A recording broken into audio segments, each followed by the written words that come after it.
Oh boy, that's big text. Let's change that real quick. Oh, it's because Jack did a stream. Yeah. Uh-oh. As soon as the stream starts, the cat wants my water. Brilliant. Aberbe, how's it going? That looks like a better slice. Let's just go to this, shall we?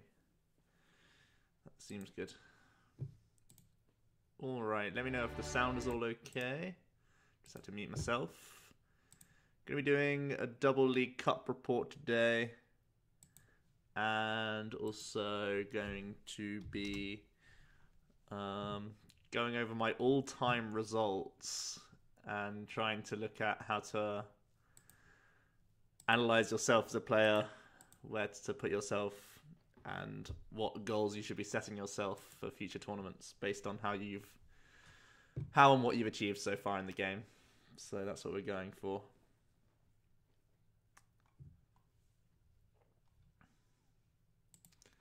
So I'll have a quick game just on PTCGO real fast, and then we will get into the League Cup report and all that good stuff. So I'm basically simplifying a load of lists as well, just for maybe at the end of the video where we can go over some sort of optimal lists for a bunch of different decks.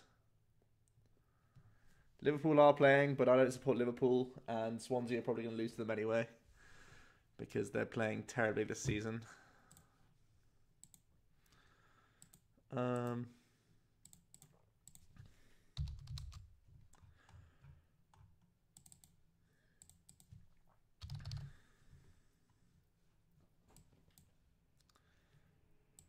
British Brazilian, how's it going?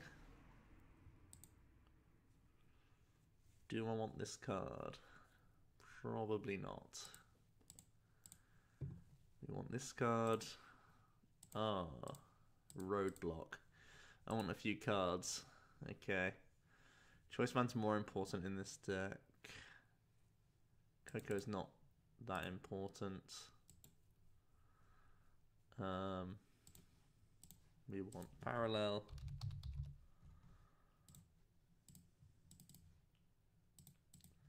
And we want the max pot. Do we want Parallel in this list? Getting Dangerous Rogue is nice.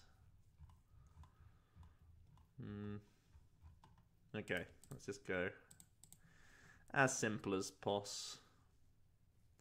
This could actually be simpler. We must simplify further, team.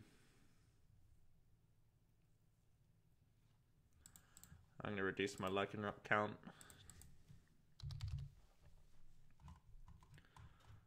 Do the whole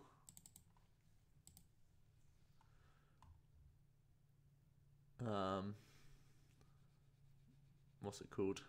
Other approach. Golisopod approach. Maybe it's wrong, maybe we just keep it like that.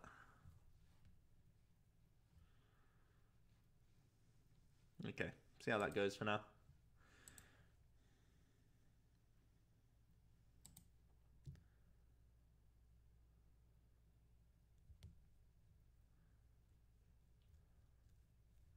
Cheers, Jack, for the congrats. We'll let a few more people get in here, then we'll get started on the main topic. Let's play some Zororock. I've really not put time into Zoro Lycanroc. It would definitely be a top consideration for me going into Leipzig had I put more time into the deck.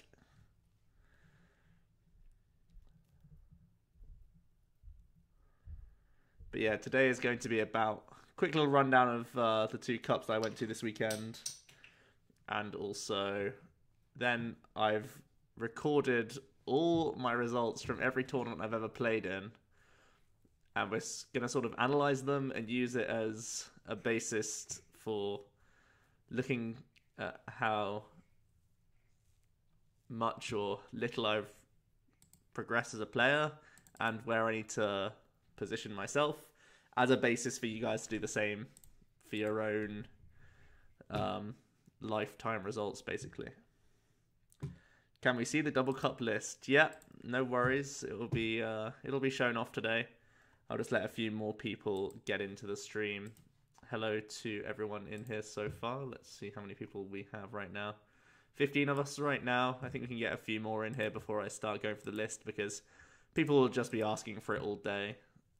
So I didn't want to show it off immediately. We can hold off on it for a bit. We've got a pretty ideal turn 1. We've got Wonder Tag, and we can attach to a Rockruff on our first turn, which is absolutely ideal. It gets punished by Lele for Guzma. Do we really care about Lele for Guzma? It also gets punished by E-Hammer, but we can't play around that too much. If he's Lele and Guzma, he's not Bridgeting, so we should be fine. I'm playing as if it's ZoroPod rather than Golisopod Garb. Regardless, we have Field Blower for... Oh my goodness. Okay.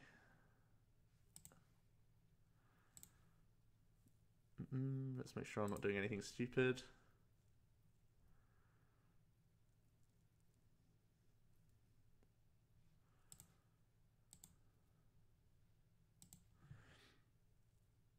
What am I planning on playing in Leipzig? Well, last weekend, or this, yeah. On Saturday and Sunday, I played ZoroPod, and I won both the cups I attended, so that's probably my top pick right now. Okay, no stress.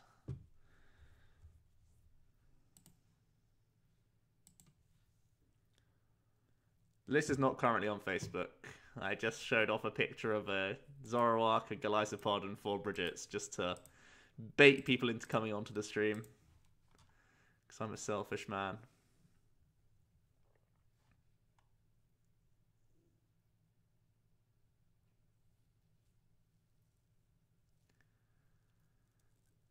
Am I or Jack going to Oceania? Yes, I'll be attending. Jack won't be.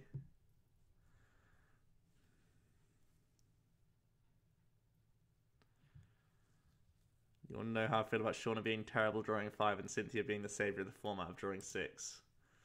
Well, you may have noticed that in a lot of our Theorycraft lists, we're actually not playing Cynthia, because N and Sycamore are still very, very strong. But it definitely becomes the third draw supporter over the Lilies and the other things that we've been playing. So Cynthia will be good come rotation. For now, it's just still a bit of an additional thing that you can play but don't have to play. It's very good for stage 2 decks though, for not discarding cards. And I know it's arbitrary that 5 gets ridiculed and 6 is blown way out of proportion, but it's one card is a big deal in Pokemon.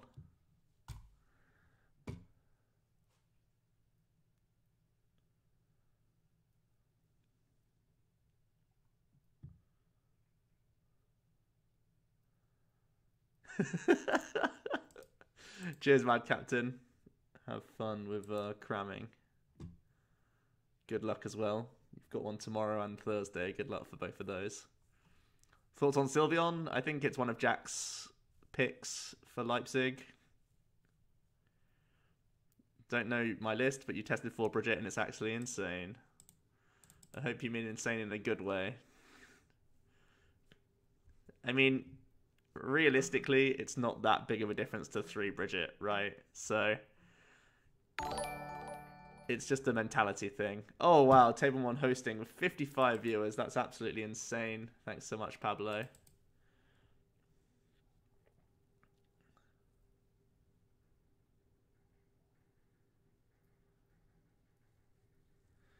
Did I play Mewtwo or Mew EX in my ZoroPod list? Also thoughts on why. I played Mewtwo in my ZoroPod list because I believe it's enough to beat Buzzwole. You don't need the Mew EX to win. And what else can I say, really?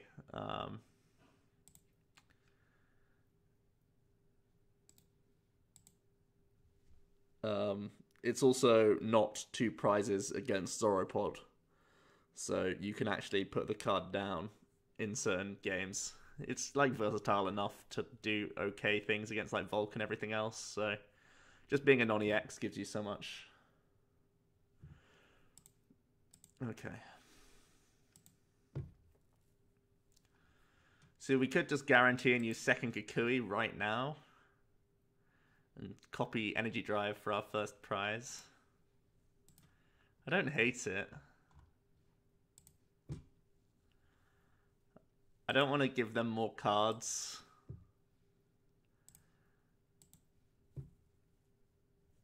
Oh my god, Zoroark, you are just broken, aren't you? Getting rid of the blower feels counterproductive, but we're holding puzzles, so it's fine.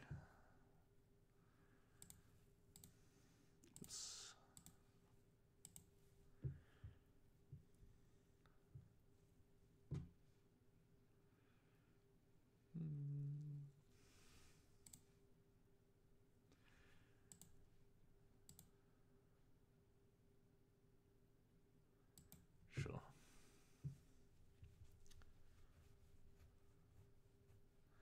If Zoroark's broken, then what's Night March? Night March is much better with Zoroark. It's one of the reasons why it's so untouchable right now. Patreon incoming, we're still thinking about it. It's annoying that we can't sub yet. It's Twitch's fault, not ours. Why didn't I use Iron Pool? Prizes are good.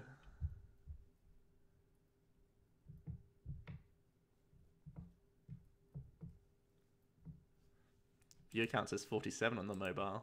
Yeah, I'm at 82 now, so there's a bunch of people here. After this game, I'll jump straight into the list. Hello, everyone. And we'll talk about our cup run and all that good stuff. Their turn 2 was pretty nutty for their 4-card hand, huh?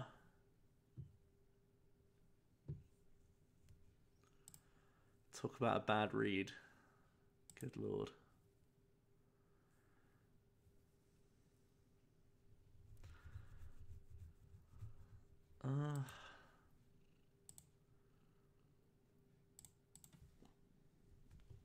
Hello, cat. I'm gonna have to move my keyboard, aren't I? Because you're gonna ruin everything.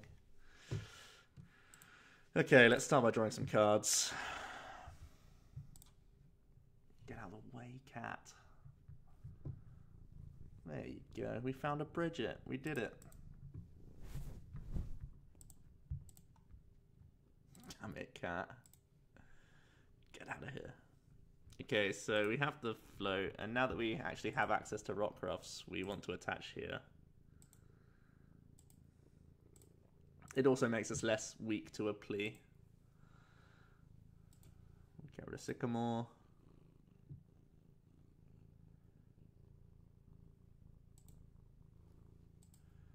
The choice band's irrelevant on his dude, so we'll save the blower.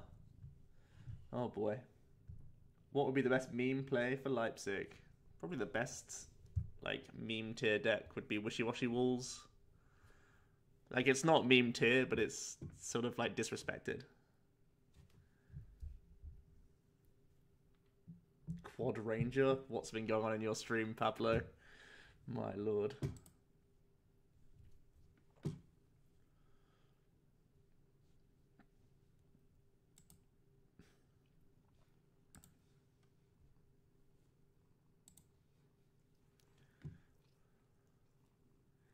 Wishy Washy's not a meme.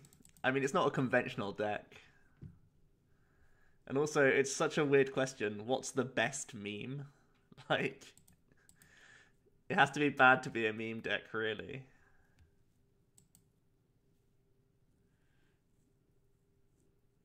It's the real deal. I'm not saying it's bad, it's just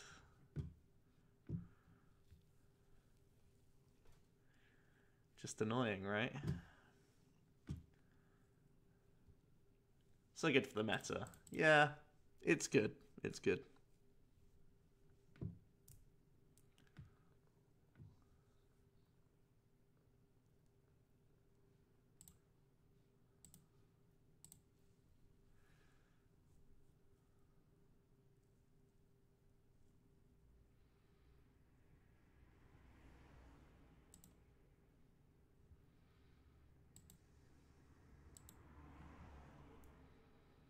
kick off with our trades. There's a Sorola.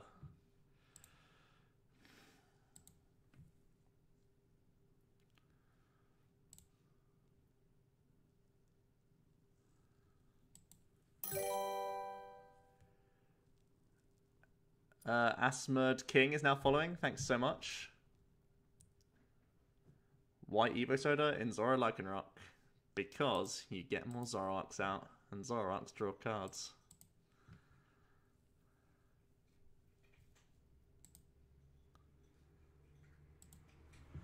I'm just thinking, if I DC the Lele, it forces the Gardevoir to come active and him to spring a bunch.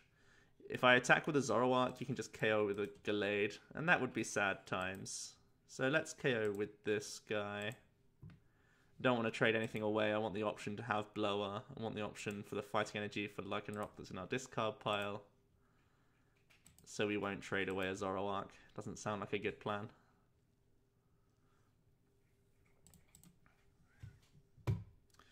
Rainbow Road is memed here. Well, I won't argue with that.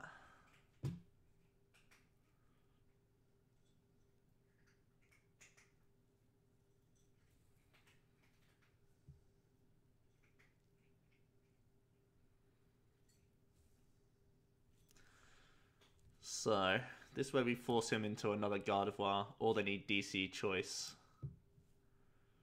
There's a big Sycamore.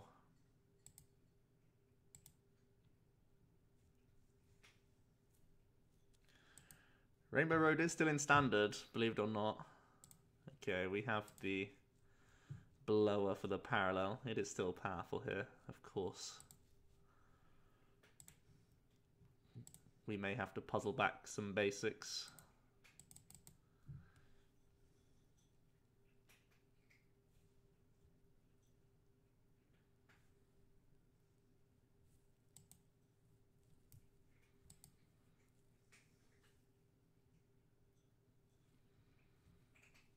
$120 so far.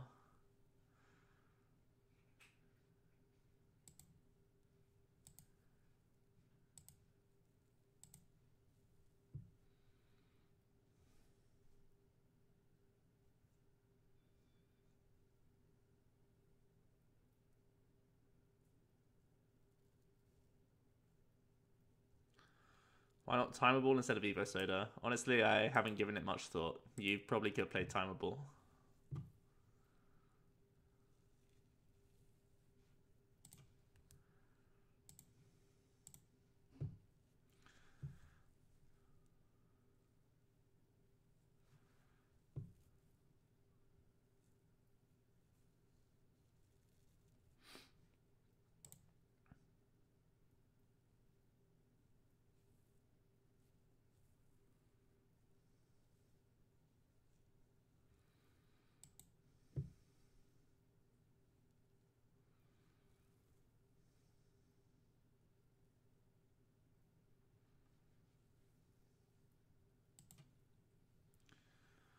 Resistance on Curly is so annoying. I may puzzle back a basic just so I can Riotous beating it down. Omega Sizzle for 5-6 is now following. I might just deal with Octillery here because their hand size is so low.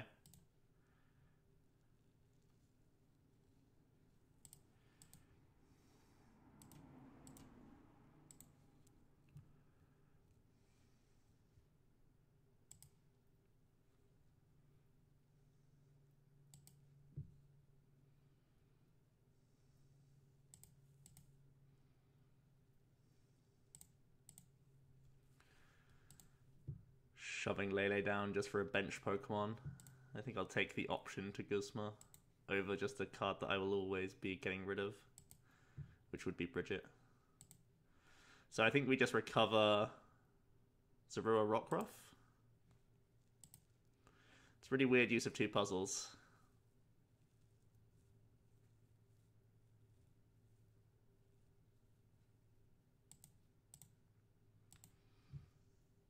But I think our hand is in the spot where it could be really good. So...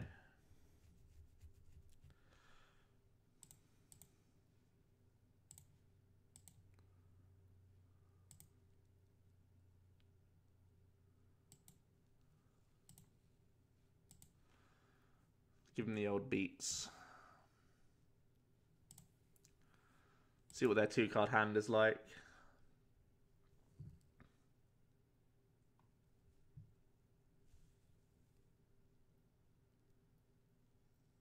No, you haven't missed anything just yet. This is the first game just to allow people to get in, and then we'll get on to it. Cheers, Bradner. No one's missed anything just yet. Just me playing questionably with a questionable list with a deck that I've not played enough to know what's good in it and what's not.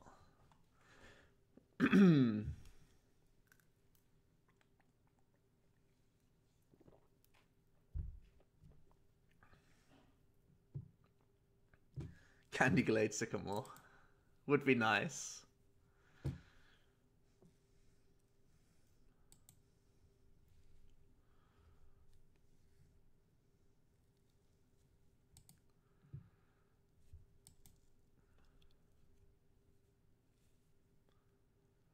Why is that Evo Soda on my discard? Yeah, a couple of people have picked up on it. It should probably be a different card. I was basically just taking the shell of my ZoroPod and trying to play it with fighting cards instead.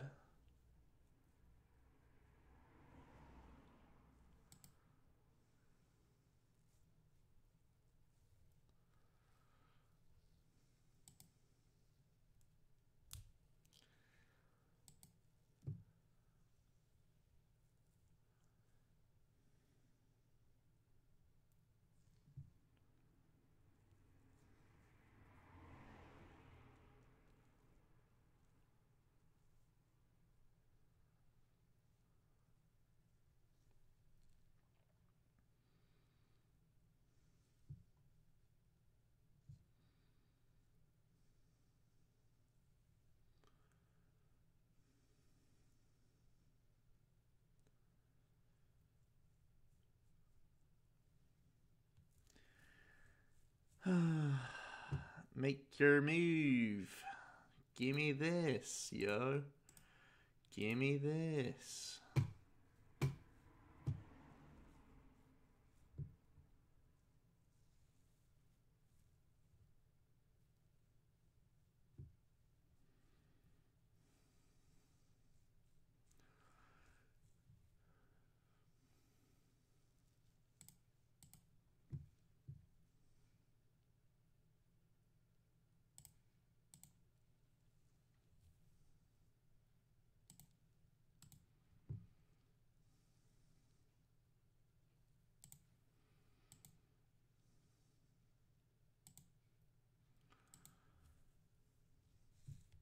Get out of here. Okay. Suboptimal list. Doesn't even matter because you can just draw cards. So basically, let's do a quick little rundown of... let me first fix that list. Then I'll start on my League Cup report. Time Ball's the right card for the deck. Vomit. Okay, basically, what I realised this weekend was that drawing cards is quite good. So, here is the list that I played for the last 2 League Cups. And, yeah, it was ZoroPod, ZoroPod. The last, month and a half, maybe, I was testing a lot of Volcanion, a lot of Buzzwole Garbodor, and a lot of Buzzwole Octillery. And none of them have a good enough matchup against the 2 Zoroark decks for me to warrant not playing it myself. So I decided to play this just because it can beat everything, including its counters, and it just draws cards. And drawing cards is pretty good, so not anything too surprising in the list. I'm playing for Bridget into Evo Soda with a very simple mentality of I want to get in the game, and once you get in the game, you can then try going about winning the game. So just make sure you get your Bridget, make sure you get your Zoroarks on turn 2, and you can start drawing through your deck and getting all the fun stuff happening with all the combo pieces. So One enhanced hammer is way too low. No, it's not. It's not at all. It's absolutely fine. It's really not that big in mirror. Its biggest matchup is in Buzzwole, to tempo swing their bench whilst attacking and hopefully KOing their active. One enhanced hammer is definitely enough in my opinion. I'll never go back up to 2. I think 1 is fine for where we're at in the meta. I don't ever feel like I was punished for playing only 1. You can puzzle it back if it's actually important. I never did puzzle it back, which gives me a strong indicator that only 1 is required. And this is over 2 League Cups, so like what 16 games or so. What about Zoro Lycanroc? Yeah, it's good in that matchup. They still play basic energies though. Try to deny Lycanroc attacking. You know what also can deny Lycanroc attacking? Golisopod. He can kill stuff. You can let him attack and respond. That's also possible. So, yeah, I mean, from this list, I think there's only, like, 2 or 3 flexi spots that I'm considering changing. There's a couple of things that make me, like, semi-nervous and whatnot. No, this is only 2 copies of Field Blower. That's one of the things I want to touch on. So, there's, like, 3 or 4 61st cards that I'm thinking of right now for trying to make space for Leipzig. It is going to be a 3rd copy of Field Blower. There is an uptick in Parallel City. I think it'll be a trend that continues in Leipzig. 2 was a little bit greedy just for the sake of cups. Trying to make a space for that seems important. Another card that I'm thinking of going up to is playing my own Parallel City, just because it is quite good for mirror matches and whatnot. Lances of Betrayal is now following, thanks so much. So yeah, I'm definitely considering Parallel for myself. And what's the other card I was thinking of? Those are definitely the 2 standout cards that I'm like really certain that I want to fit in the deck. But I think that's just about it. How do I deal with the one-shot meta, Bulu and Volk? Well, I beat both the Bulus that I played, and against Volk I beat 1 and tied 1. I don't think they're that bad of a matchup.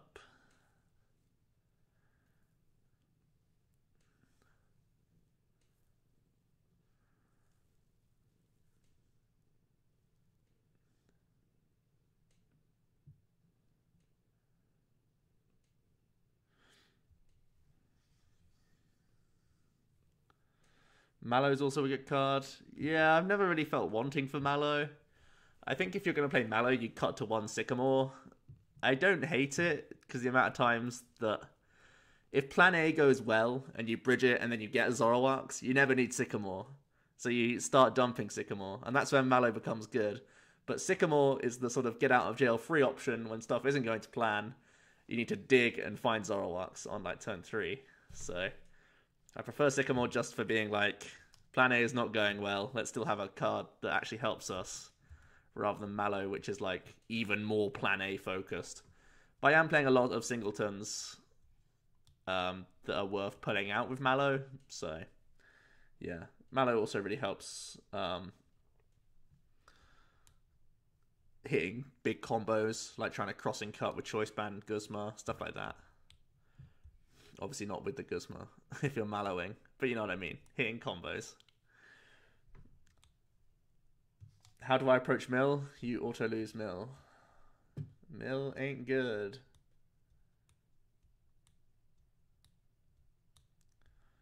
Volk is a bad matchup. You would have destroyed me.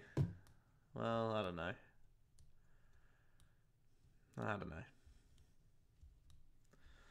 Zoroark can beat just about anything, in my opinion. How much comfort has the stretcher provided? I like it personally, but not sure several people would criticize it. So yeah, Sir Pandage, I'm sort of in that camp as well. It's one of the more flexible slots in the deck for certain. It's when I showed this list to my team, it was one of the first things that people picked up on, saying, why are you playing Rescue Stretcher?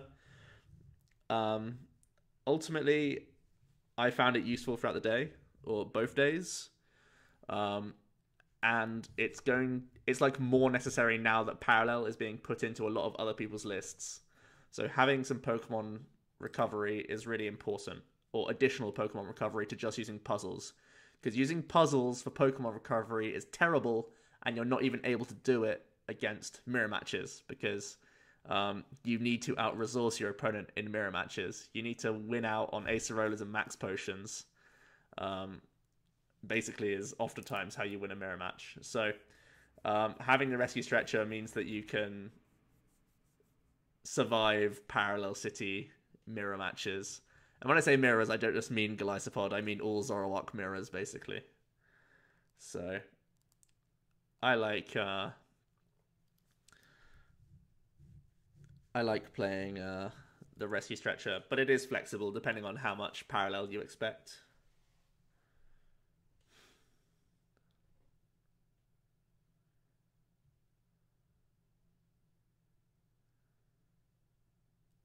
Zoro loses to Night March all day. Yeah, but this is standard.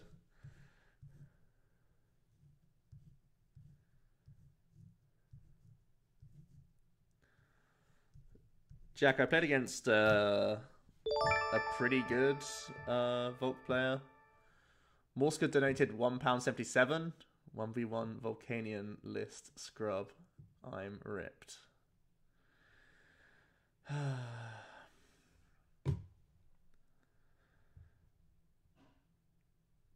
How would I beat bench snipers? We play Max Potion and Acerola, so that can help out against bench snipers. I beat the 3 Buzzwole Lycanrocs that I faced, so I feel pretty comfortable.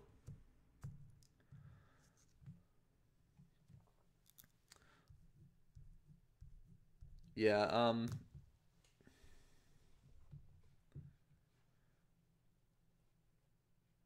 was Adam playing the same list as me? Adam was playing a few cards different. I think we figured out it was 3 or 4 cards different.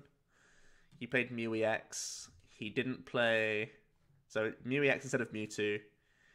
He didn't play Max Pot. He didn't play Zoroark. He played a Reverse Valley, a Kukui. So, maybe 4 cards. He played Reverse Valley, Kukui, and Second E-Hammer, I want to say. But he may have cut to 1, I can't remember. And he only played 3 Bridget. So maybe even 5 cards. It's quite a few differences, I guess.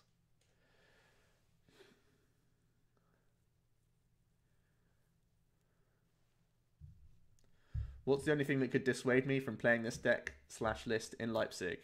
That's a really good question. I think the biggest thing for me is that I will probably tie a lot of games with this deck. That's my biggest concern.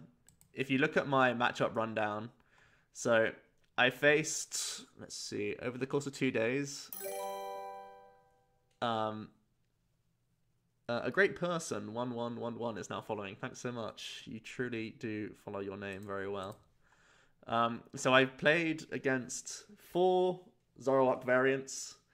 3 of them were Pod, 1 was Lycanroc, and I won ZoroPod 1-0, and then every other Zoroark matchup, it would result in a tie if it weren't in a top cut situation. So I only won those games because they went to sudden death, and they went to, whatchamacallit, first prize wins. So if it was in Swiss, that would be 4 ties, and I'm expecting Zoroark variants to be the most popular variants. So that's like your tournament almost over, just because you will tie a lot. Now, I'm currently not running as teched out as I could, but I guess everyone's sort of like teching for mirror, so everyone's going to be on the same wavelength anyway, so it's not really like only one of you will be teching for mirror. Everyone's going to. So there's no real way to give yourself an edge in the matchup anymore. because everyone's playing Parallels, Max Potions, or both. And those are big cards in Mirror. Full Face of Roller is also big in Mirror. So yeah, everyone's going to have their own Mirror tech, and that just means that you will tie a lot, probably, because games go super long in the Mirror. It's so boring and grindy. So yeah. How did I win 4 sudden deaths? I won 2 sudden deaths. Tord, how's it going? You've built a good deck.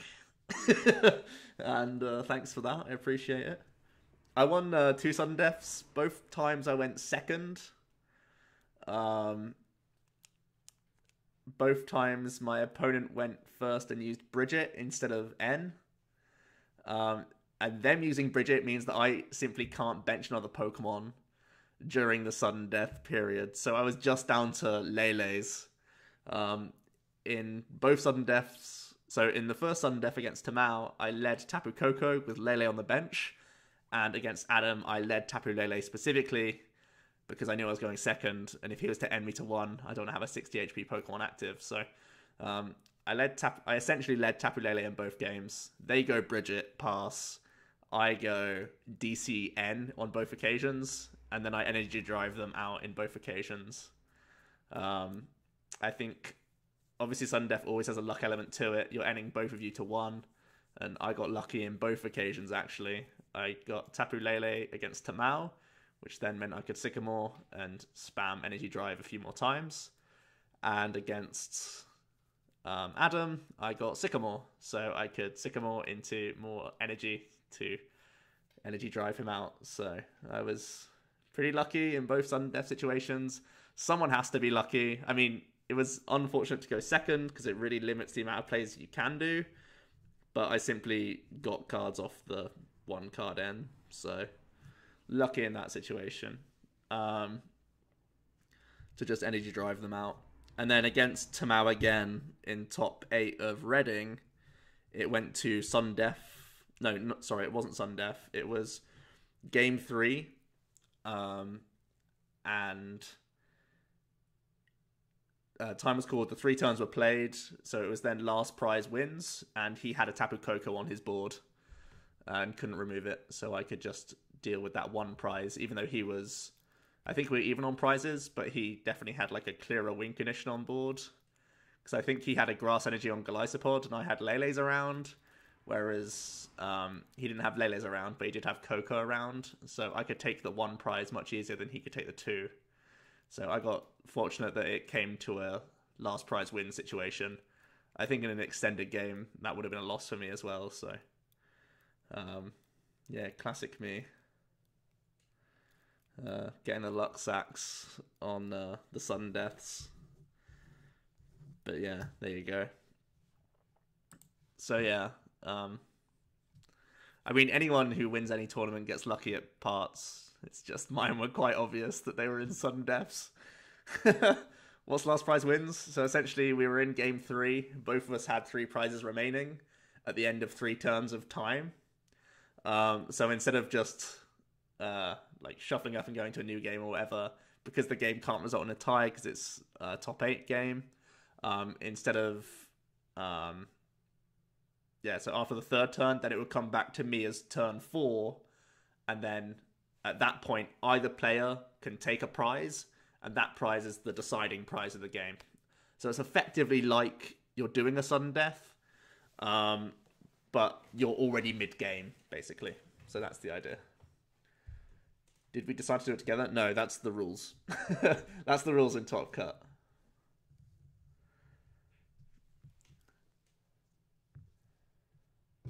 So yeah. I guess I'll just do a quick run through my matchups. So I was in Cardiff on the first day. Played against Wishy Washy Walls, which is an auto loss, and I did lose. Then I won ZoroPod 1-0. They weren't playing any Mirror Tech, so I was playing Max Pot, quite routine. I beat Glissobol Guard 2-0. I beat Volcanion 2-0. I beat Vikabulu 2-0. Then I ID'd into Cut as 4-1-1. Top 8, I 2-0'd Vikabulu. Top 4 was against Tamao playing Zoro Lycanroc, and that's where I ended up winning in sudden death.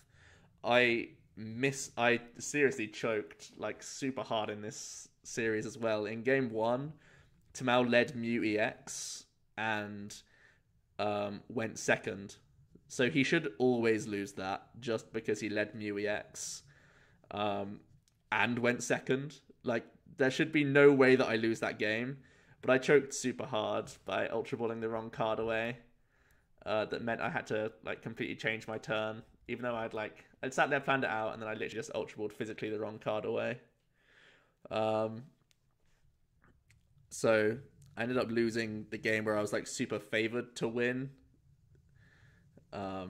Just by being really ridiculously stupid. And I said it like as soon as I played the Ultra Ball, I was like, that's definitely wrong. And had to continue playing. Because it would have meant that the target, had I not discarded the wrong card, I could get the correct target with Ultra Ball and then get myself into a never lose situation, which was a situation that I should be able to maneuver myself into when he led Mew EX and went second. So yeah, it ended up having to come down to the sudden death in the end, when really it should have been a routine game 1 for me. Game 2, I can't remember what I really did to win the game. I remember it still just being a big back and forth. But I think I just ended up having more Zoroarks on board than he did. And essentially that's oftentimes how the mirror match will be won or lost. So yeah. And then we didn't have a final because Luke scooped so we could go home at a reasonable hour. He's not chasing top 22. He just needs his invite. Well, he would chase top 22 if he gets like a massive result, but it's not on his top priority right now. So we just scooped and went home. They all came and stayed back at mine. Tamao, Luke, Laura, and Mike. And then we went to Reading the next day because Reading's slightly closer to my house than up in Coventry where I normally stay with them. So I stuck with the exact same 60 that you're looking at right now. I played Buzz Lycanroc game 1, 2-0'd. Gardevoir 2-0'd. Another Buzz Lycanroc 2-0'd. Against Volk, I went loss, win, then tie. My loss was really convincing loss. It was me going second, missing Bridget, them being able to KO Zorua turn 1 with multiple steam ups. It was lists that played energy retrievals, letters, and elixirs, so it was splicing it all together in one. So it was like pretty aggressive, and he admitted himself it was quite like a greedy list, but he said that you pretty much need to go greed if you want to beat Zoroarks, which is fair enough, I guess. So that's how I lost game 1, and then game 2 was more routine for me. The Iron Druid is now following. Thanks so much. Oh, I've got someone trying to talk to me on Facebook. God damn it. So yeah, was then able to stall the game out for a tie. I didn't really like stall, but in time he was 2 prizes away. So instead of me trying to win the game, which I still had outs to do, I was like, okay, I just have to not lose the game and I'll take the tie. Because I couldn't win in the 3 turns. I could have won over the course of the game. So you just have to make sure that you don't lose to secure the tie, and I did that. Buzzrock was a double win. Then we can ID in. So 402 in Reading. And then I lost against... So Tamao then played a mirror match. He switched up and played Glycopod on the second day of Reading. And we once again had to go to first prize wins after I lost them 1. And then in the third game, we had to go to take the last prize to win. Or take your next prize to win. And I was able to do that just because he started Coco, which in every other situation is like optimal. But it just happened to be all I needed to do was Guzma the following turn. He couldn't deny it. Then in top 4, ZoroPod. Again, it's a mirror match against Adam Hawkins. Won the first game, lost the second game, went to sudden death.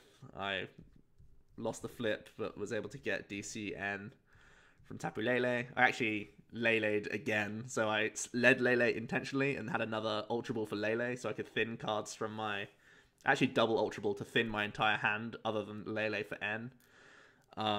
So I thinned like 6 cards, got the DCE on, and played N to 1, and then got Sycamore off of that, so I could carry on Energy Driving with another DC the following turn and a DC after that. So that was pretty nuts.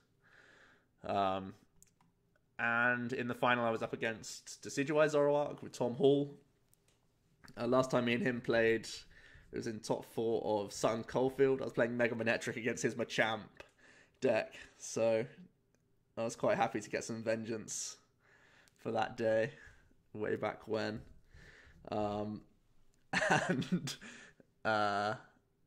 Yeah, I couldn't have drawn any more nuts against him game 1. I genuinely think my board state was 4 Zoroark GX and Golisopod turn 2 against him, going first. And he started Rowlet Zorua and basically just passed his first turn. So I like super ridiculously high rolled game 1. Game 2 was still close, but I mean, I just have more draw cards. I denied as many Zoroarks as I could. I was able to Guzma plus Max Potion a Zoroark that had 20 HP remaining, and also dealt with a Dartrix on the same turn. So it was like, that was just a big swing in the game, basically. So, yeah, Desi Zoro, a pretty decent matchup overall.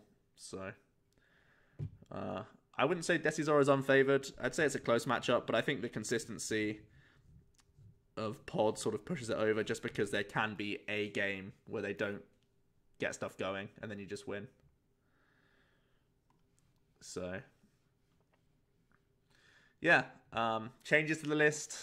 As I said, I kind of want Parallel, and I kind of want Third Blower, because I'm a little bit greedy right now with only 2, because I'm imagining that other mirror matches will be playing, or sorry, other Zoroark variants will be playing Parallel. So having it out to that's going to be good. Also, there are some Buzzwoles playing Parallel, so I want to have as many answers to that as possible. And you also get the same overarching effect that Field Blower is just a great card in general for so many different reasons. So good against Bulu, good against Volk if they're playing Fury Belts, good against all sorts of different things. So Field Blower is just like a really good card, and playing 3 will never be too bad. And my own Parallel as kind of like a mirror tech could be interesting as well. I think my most flexible spots right now, second Evo Soda, Rescue Stretcher, and Zoroark. Those are the 3 things I'm looking at as like question mark cards. Potentially the Sycamore as well. That could be slightly too greedy to cut one of the Sycamores and only play 1. But again, that could be a flexible spot.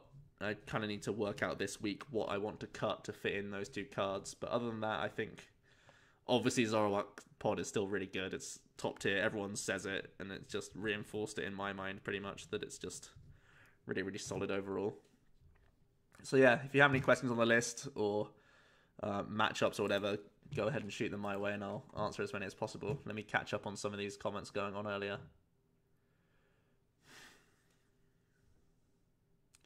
Sent me a friend request on PTCGO. I think my friends list is completely full.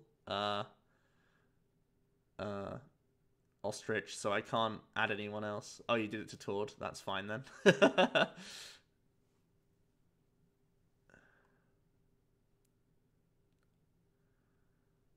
Tuesday, yeah. Good shout, good shout.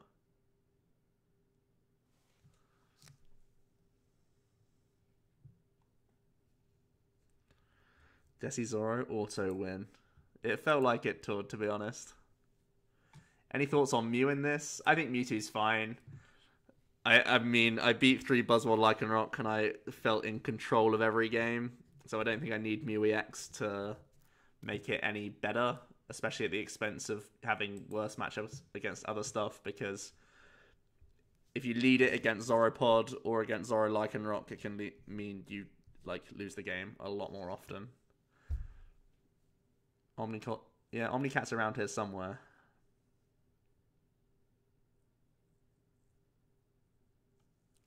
Rowlet passed 2 matches straight. It's definitely a lot less consistent than ZoroPod, that's for sure. When's Leipzig? Next weekend. Is it worth still testing stand-in? The only reason for me is punishing your opponent if overbenching. Yeah, Docmic. it was really important against the two Vika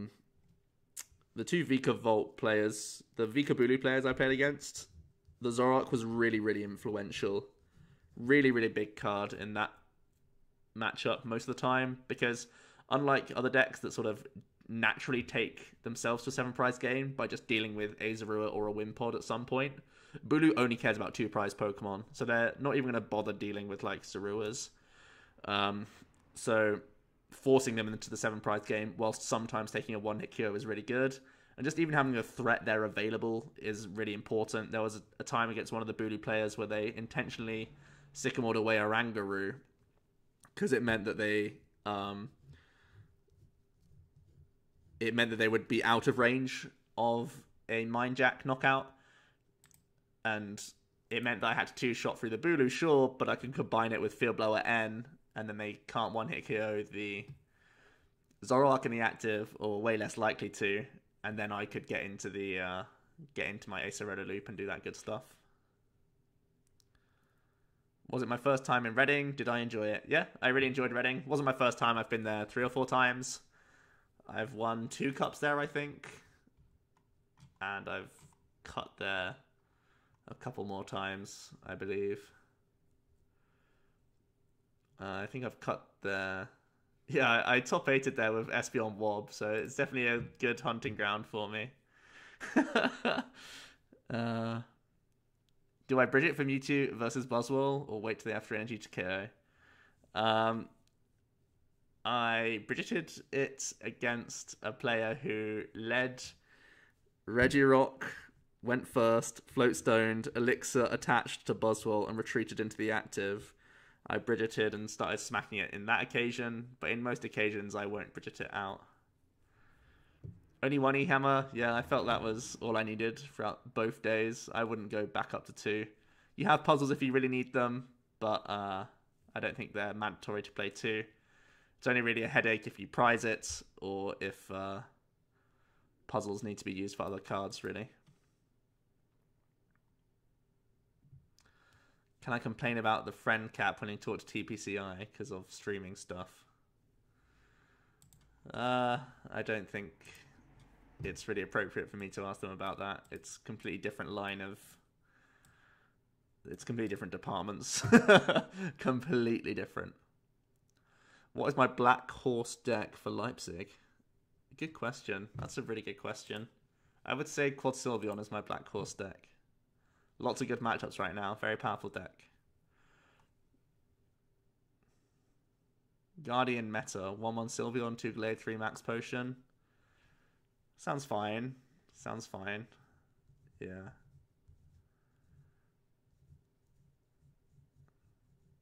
Would I consider cutting Wimpod? Definitely not. Wimpod's one of your 4 best leads in the deck. And being able to retreat into Tapu Koko against things like Volcanion means that it's way less likely for them to Power Heat and knock out your little stuff. And that's a huge deal for them. If they can do that, they're way more ahead in the game because they're accelerating whilst taking prizes. Whereas against a Tapu Koko, they're accelerating, but they're not taking prizes. So you can catch up to them still. So Wimpod, as your best lead in the deck, you should definitely still have it at a 3 count. Definitely worth the 3-2 line. Also, it's way more important to have 2 Wimpods on the board than it is to have 2 Golysopods on the board, because you can always Acerola your 1 Golysopod, go into a Koko, re-evolve, reattach, retreat back into it. So oftentimes you'll find yourself trading away the second Golysopod, but you'll keep 2 Wimpods, always. So yeah, I don't want to ramble on about this deck too much. There's not too much to see, really. I think the main takeaway from this is that I just tried to simplify it even further than it was already.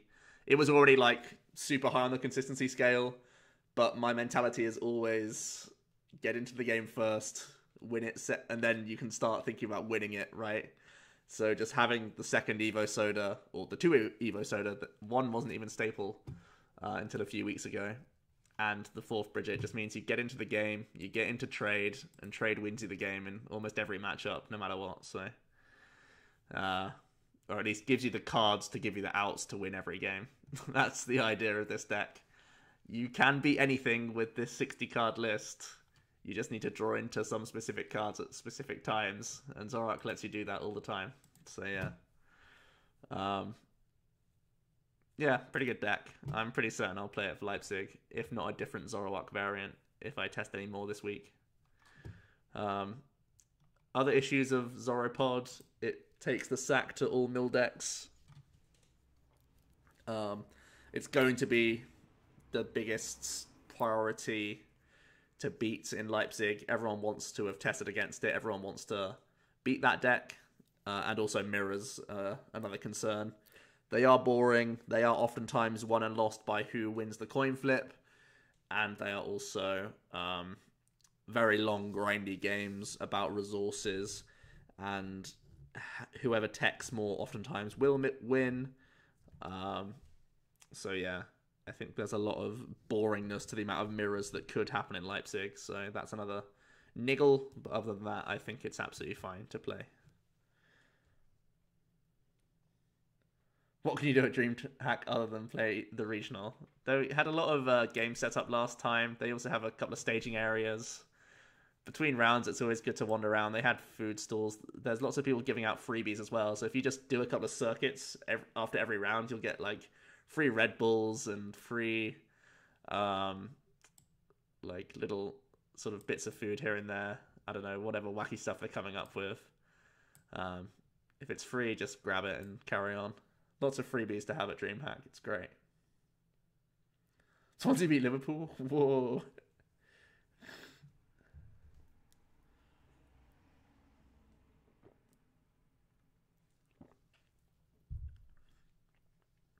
Okay.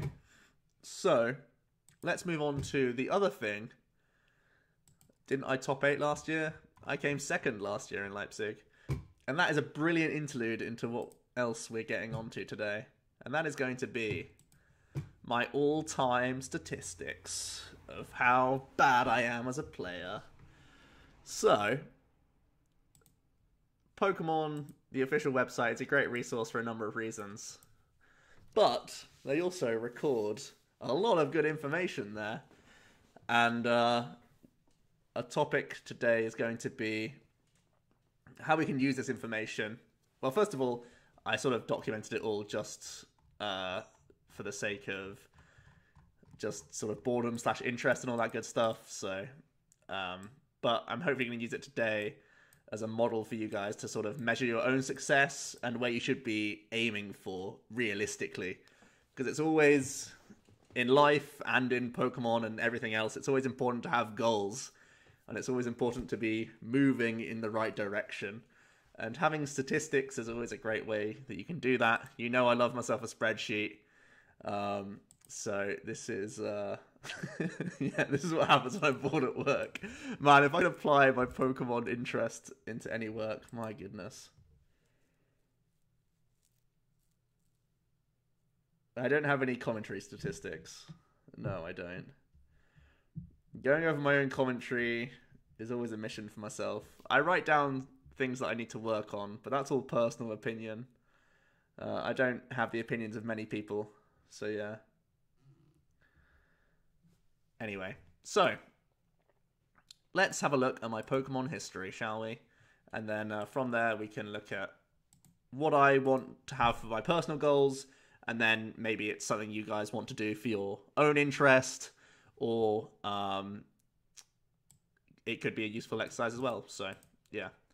So I started playing in 2014, but this is sort of a lie, right? Because I actually got back into the game in 2011 when Legends Awakened came out. I just wasn't going to tournaments. So I knew about the game for like 3 years, but I was really bad, okay? I only tested with Jack, and I only knew what Jack... Like, I was basically being fed information by what Jack knew, and even Jack only went to like 2 or 3 tournaments back then, and he was a senior. So... Locket Master Thray is now following, thanks so much. So my vision of what was good in the game was very warped towards his local metagame in seniors that he would go to 3 times a month, and he would relay that to me. So not even what it was is what he could remember from what it was. So it was a really warped state of what was good. It was basically me and Jack just testing weird matchups against weird matchups a bunch. So I was really bad for like 2011. Like, you don't ever get good until you start playing in tournaments. That's just like how it is. So in 2014 I was really quite bad.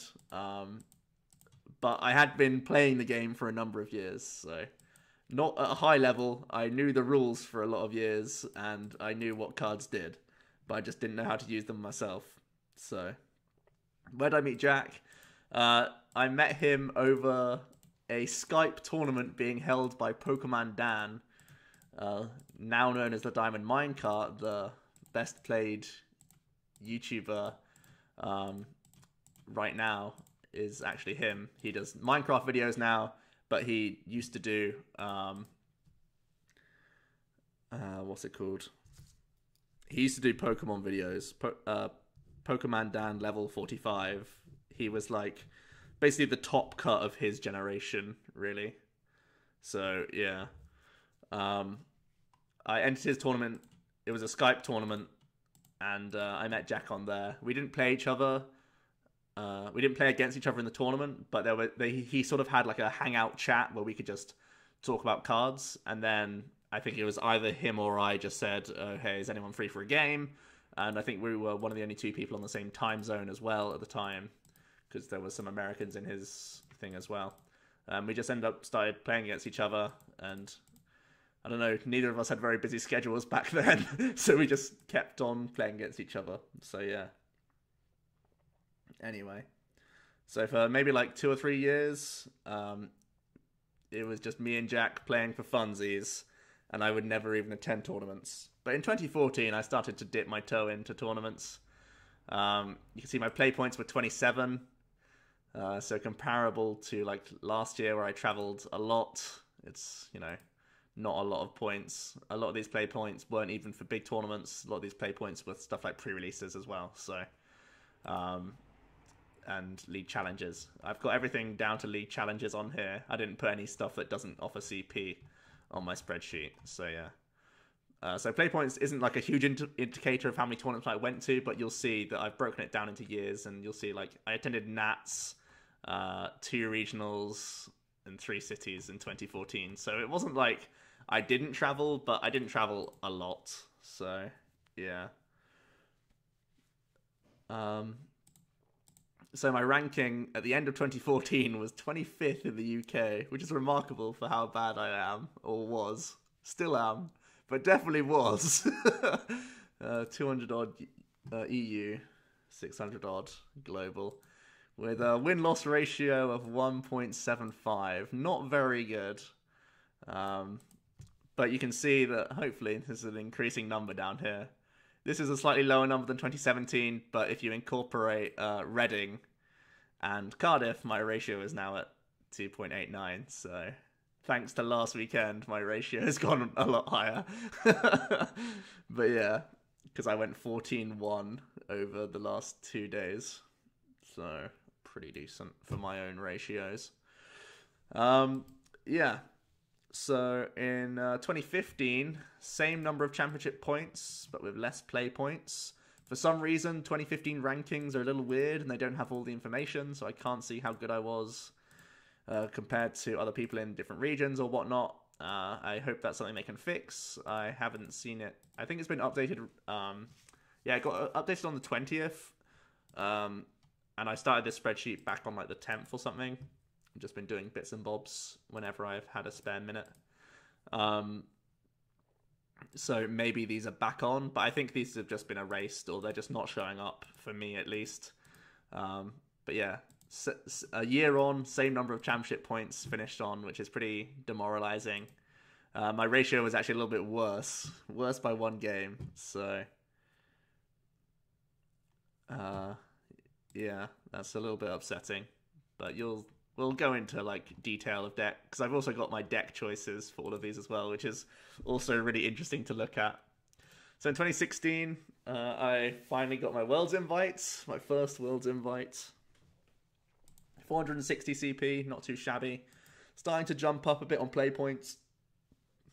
This was when so in 2014 and 15 I was still at sixth form in school, and I wasn't driving at that point. In 2016 I was at uni and I could drive, so I traveled a lot more, and that sort of reflects in the play points a little bit. My ranking went up to top 15 of the UK, which is nice. Just under the top 100 of EU, still pretty awful on a global scale, and a just over 2 win-loss ratio. So for every loss I would have, in theory, I should win 2 games or more. So that's pretty good. Well, not terrible, I guess. So at this point, I'm starting to become, like, not meme tier, although I still played meme decks. In 2017, again, there's another big jump up. So there's definitely been a progression. You can see, man, I traveled a lot in 2017. At this point, like in 2017 and 18, my play points are going to be around the 57 plus level, I would imagine. I'm traveling whenever I can to big tournaments, going to special events, trying to go for top 22. You can see I definitely fell short in 2017.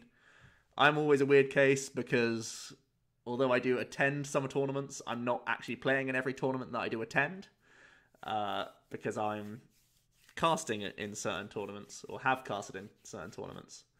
And that sort of puts me at a weird, precarious spot where, like, I was second in the UK in 2017, but I didn't attend the EUIC. And, like, in 2016, I was 14th, but didn't attend UK Nats. So, like, there are definitely big gaps where I could have gained a bunch of points and it could have completely changed where I could be on the season, but also I could scrub out of those tournaments as well. So it's a weird, like, niggle in the back of my head where I feel like I could have done better because I didn't attend tournaments, but there's always the case that could just be more play points and no more CP if it's just, you know, one of these tournaments that just goes poorly.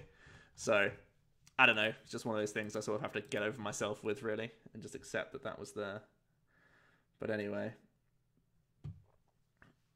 making your own spreadsheets, you can't stop. Oh, yes. You hope either Jack or I will win Worlds this year. Well, we'll talk about my progression as a player, and I think I'm still maybe 4 years away from being a genuine threat of winning a World Championships, but we'll see. I need a lot of more World disappointments before the big breakout, I think, but we'll see. So yeah, at 2017, I'm now, you know, quite secure in the top 10 players of the UK. I don't think many people would argue that I'm probably top 10 in the UK over the last couple of years. Maybe not over all time at all, or maybe not in the last 5 years, but over the last, like, 2 to 3 years, I think most people would consider me a top 10 of the UK as a player. As you can see, it fell short of top 22 in the EU, a little bit upsetting. Even though I did not go to one of the internats, I still attended 2, so I can't be too upset. It's not like I don't have enough play points to have made top 22. I'm sure people on similar play points did make it, so I can't use it as a huge excuse. Global ranking, top 100 now. That's a big jump up from where I was, which is pretty cool. And my ratio, again, continues to climb, 2.31. That was like my Call of Duty kill-death ratio. Oh, yes. So, officially as good at Pokemon as I am at COD. Impressive. Very impressive. So, as of the 20th of Jan, so not too long ago, but a lot happened in those 2 days where Reading and Cardiff gave me 15 wins and 1 loss, which completely changes all my ratios. So far, my play points are at 27, 275 CP. This should be 350, I think I go to. So that's pretty nice. That would bump me much higher in the UK rankings. I think I'm 4th now, just above Scott Simmons, I think. So yeah, EU ranking still way out right now, but that will jump up a lot, I imagine, because it's still really close at the moment for EU. I still think I'm outside of top 22 by a little bit, but I'm definitely above this with the couple cup results I've had. Same thing for the global ranking. I think I'm definitely in the top 100 once again. And my ratio jumps now. If you take in these 2 cups, my ratio is like pretty good right now. 2.89 is like a high ratio. I think anyone would be pretty proud of that. Maybe Tord 3 years ago would be proud of that. Tord today would be pretty upset with it, but we'll see. Still below Nitish. Yeah, I am, dude. I am. I've not played in the internets yet, so remember that. I've still not played in internets, and he has. So there's at least that for now that I can fall back on. And I have significantly less play points in general to Nitish. But take nothing away from him. The man's working hard in his own way. And he deserves the amount of points he has. Okay, so let's look at the nitty-gritty. 2 win-loss win rate is 66%. Yeah.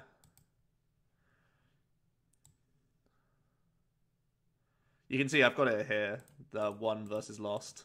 So my all-time play points 173, I think it actually goes up to when these things get updated. 2, 5, 2, 1, 1, 2, 1 lost. And that gives me just above 2.0 ratio of wins. It goes up to 2.18 if you incorporate the last 2 cups, which is slightly better. And I'm hoping that the lifetime one will only improve with some sub 2 years at the start, and in 2016 and beyond, hopefully we go on and beyond 2.0 from every year following. So that's nice. No, it doesn't take ties into consideration, Benji. It doesn't take in ties. They just become dead stats, basically. For the Pokemon one, at least. And I've never recorded my record from each tournament, so there's no way of me knowing ties. So, anyway, let's look at some funny decks that I've played during my time as a Pokemon player. So, I only was able to get to Worlds for 2 years so far. I've already achieved it for 2018, as you can see, but haven't turned up and failed yet. So I only got day 1 and wasn't able to progress. That's when I played Banterbox. I showed that off in an earlier stream a couple of weeks back, I think, or maybe last week. That was the weird Yveltal list that played Muse, D-Valley, and was basically a counter to Night March, Trev, and Vespiquen Vileplume and other Vespiquen variants. That was its intention. It did those things. I just happened to face bad matchups. I honestly think Banterbox was a good enough deck to get me to day 2. The big caveat to that was that we as the UK seriously underestimated Greninja with Talonflame. We all thought that because Aquabox was on the rise after Germany Nationals and it started to show up at American Nationals, we thought that Greninja was dead, because remember that Aquabox played Articuno, which basically meant that you could also win Greninja quite easily. But we seriously underestimated the fact that people would take Talonflame into Greninja. We thought Talonflame was a meme, running the numbers alone. I remember doing our set review and running the numbers on Talonflame, being like, it can't be worth it to play this card. It just can't be worth it. But then at Worlds, it showed up. I faced 2 Greninja Talonflames, and in the 4 games that we played, both players led Talonflame both times against me, so I basically have no win condition against them in those situations. So Greninja was like a big auto loss. I was expecting it to be really bad, because, yeah, as Mark said, Vespiquen Night March was around, and Grass was more on the radar because of Aquabox, and also because of Aquabox rising in popularity, and having the Articuno in there made it quite a free matchup for the deck. So when we were going into Worlds this year, Night March was a high priority, but also Aquabox was being talked about as like a deck that had a high win rate against Night March. The only question mark being that Ranger was released in Steam Siege. So there was the question mark of, can Night March beat Toad just because it has Ranger now? But yeah, people came with Greninja. That was really bad for me. That was 2 of my losses. I also played against 2 Mega Manetrics. I beat 1 and lost to 1. And Mega Man was definitely not on anyone's radar going into the tournament. I think I faced maybe like two of like the 5 in the room at Worlds. So yeah. And both of them said, when I asked them how much have you played, both of them said 0. So that's nice. Good job for them. I was pretty salty after Worlds that year. So I was pretty certain the amount of testing we did against the meta we were expecting, it was a deck that really impressed me, and it was my own little rogue. I felt very happy. It was my first Worlds. Like, don't get me wrong, I loved Worlds that year, but the day 1 tournament itself was like absolutely disgusting for me. It was such a low point for me. So yeah. Anyway, 2017, man, this Worlds was even more disappointing. All my testing went into a really aggressive Decidueye list that played Necrozma, and I was absolutely head over heels in love with that deck. I must have tested it for over a month, but the ARG tournament happened like 2 weeks before Worlds, and it was won by Espeon Garb, and that was an absolute auto loss for my greedy Decidueye list, because my greedy list was playing 4 male and I think 4 level ball at the time, because I wanted to get as many big birds up as possible, and that was pretty greedy. And I had 2 options: slow down my Decidueye list and go more towards a Ninetales build, or jump off the Decidueye wagon and say, you know what, there's probably going to be too much Garb, because there were still question marks about Gardevoir. I mean, obviously everyone knew it was going to be really powerful, but there were also naysayers saying, like, it can't beat the Vileplume lock decks, it can lose to Devolve, it can lose to Garbodor still, this, that, and the other. So there was the question mark over Gardy. I was thinking that more people would be chickens and play Garbodor variants in day 1 of Worlds. So I decided not to go for my Decidueye deck. In hindsight, huge mistake. It was the deck I tested for like a month, and the list was super good. And I was really happy against almost every matchup. It had a really free Guardy as well. Like, it was really good with Coco's, Espeon, and the fact that I played 4 male, 4 level ball. I got big birds up, no problem. So that was really heartbreaking, especially because my tournament went really badly with Espeon Garb. My first round was against a Guardy that played Acerolas, and the Sylveon, and 2 of the special Fair Energies, so I couldn't go for Devolve plays, which is a big part of Espeon Garb's win condition. So that was bad. And then what happened after that? Then I faced another Gardevoir that admittedly didn't play Acerola, but they did still play the Fair Energies. That was a tie, and ties weren't helpful, so I decided to lose based on who was ahead on board state, which was obviously Guardy, because I can't really win if I can't evolve them. Then I face another UK player who's playing Drampagarb. I take them out, and then I lose my following game against another Gardevoir. So it's an even worse world for me, because not only do I do nothing for myself, but I also had to play a UK player and ruin their chance of cutting. Obviously, they were playing Drampagarb at 0-2 as well, so they didn't have a high chance. But it always feels worse when you're getting rid of your own countryman, and then just literally the next round going out yourself. So that's pretty grim. But yeah, 2017, not a great Worlds. Definitely learned a lot from this, though. I took way too much for granted, and sort of, it just shows that you shouldn't flip-flop decks, even if it's not the right choice.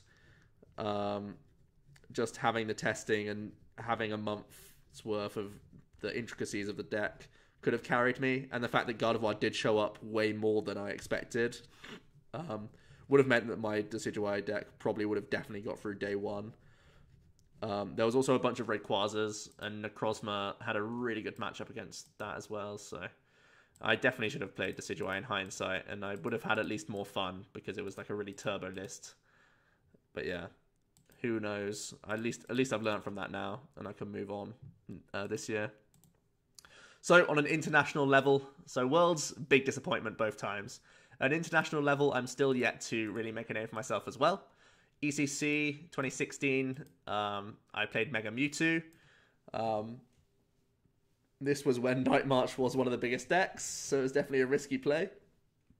And it was again a deck that I didn't know the nuances of very well. I actually think I was really underprepared for this ECC. I essentially didn't know what I liked at the time and ended up playing what a few of my friends were playing. I remember a couple of the Simmons, Scott and Seb both played this, and Luke Kirkham played this. He basically gave me a list and said that I should be playing it. And basically because I was at a wit's end and didn't know what else to play, I think the weekend earlier I played like Entei Zard and scrubbed out of the tournament and stuff. So I just didn't know what was good, so I just picked up Mewtwo and took the risk. I didn't actually face any Night March, but I lost to 2 Toadtinas by dead drawing pretty bad. Obviously dead drawing is more likely when you're being toad locked, but I really felt that Mega Mewtwo had a pretty good matchup against Toadtina if you just don't play badly and don't dead draw, which I kind of did both of in the ECC. And again, that's down to lack of preparation, so not too great there. Otherwise, like, I think other than those 2 Toadtinas that I faced, I was on high tables for a little bit. I remember going like EXO, I think I was like 4-0 or something, and then I back-to-back lost against 2 Toadtinas and the dream sort of died. But yeah, respectable, but not quite enough on a stage like that. That was the first time I played at a high stage, though. 372 Masters was the highest, or the largest tournament I've ever played in at the time. So even that was a learning experience for me. 2017, obviously I commentated the EUIC. Then me and Nick went to Latin America, went to Brazil, and I played Quadlapris. Man, I mean, I know I've already talked about regretting decisions, but this has got to take the cake. I put these 2 in orange because I had the record to get points. And I think where I'm at as a player, I think getting points from an internet should be all I should be going for. Top 64 should be where I aim, but getting points should be what I am getting at these sort of tournaments. I don't think I should be getting into top 32s consistently. I think I should be getting points at internets. And on both occasions, I had the record, but I didn't have the resistance to get points at both of these. So I wouldn't have put them as, like, green. Green is, like, where I should be. But, you know, these, even though I played bad decks, I got in a zone where I should be getting to. I got to a record where I should be at. And I think that was important. Well, that's important to note, because even though at the end of the day it is all about the result and the placement and where you physically finished, but in both of these circumstances I had the record to get points for both of these, so that's a little bit savage. I was actually winning in for top 64 with Quadlapris. And with Xerneas Break, I wasn't winning in. I think I wasn't winning in to top 64. Or was I? I really can't remember. No, you know what? I think I was. I was definitely 4-0. No, I wasn't on winning in. I think it was 2 games with 2 rounds to go. I lost to a Gardevoir, which then put me out of contention. And then in my final round, I finally faced a Zoroark deck, which is what we were really hoping to hit all day. But anyway, yeah, both these tournaments, I think I was going into the tournament. Quadlapris was a good deck. It was a very good deck at the time, even though it was more so the fact that I didn't read the metagame correctly. There were posts on Verbank about what was going to be played. There was a lot of talk about Volcanion and Rayquaza being hyped and powerful and popular in Latin America. And those are bad matchups for Lapras, or they're awkward matchups. Ray can win just by O-hit KOing. And Volt can win quite easily with energy acceleration and all that good stuff. So So Lapras wasn't a bad deck at the time. It was absolutely destroying cups. Alex Dow won a cup. Benji won like 2 cups with Quad Lapras. It's a deck that a lot of people took to the tournament. A lot of non-Latin American players played. I know Pram played it. I know Alex Hill played it. And a few other big-name Americans played Quad Lapras at the tournament. None of us did particularly well with it. But it showed up with a lot of big names. So a few people fell into the trap. Yeah, this was the stall list with the Wobbuffet and hammers and all that good stuff. Bear in mind as well that in one of the games of my tournament, I faced a mirror match that did play Energy Keeper Carbink. So that is obviously a huge meme. And that was really tilting. It was round 2 after... Okay, so my first 2 rounds of this tournament. Round 1, Donk Donk by Ray. And round 2, Mirror that had Carbink Tech. Like, come on. Come on now. Get out of here. I got myself back into winning into top 64. Lost that and then whiffed on Resistance. So that was a day full of salt, let me tell you. That was pretty gross. If you want to look at me being salty, go back to the Brazil tournament report on the YouTube channel. That is a fun time. If ever you're feeling down, that's great. You don't believe it was ever a good deck? It had some pretty big scalps that it could take. It wasn't top tier, but it could beat a lot of the top tier stuff. Ray and Volk weren't top tier at the time. They were over-represented in the tournament, and that was one of the biggest issues for Quad Lapras.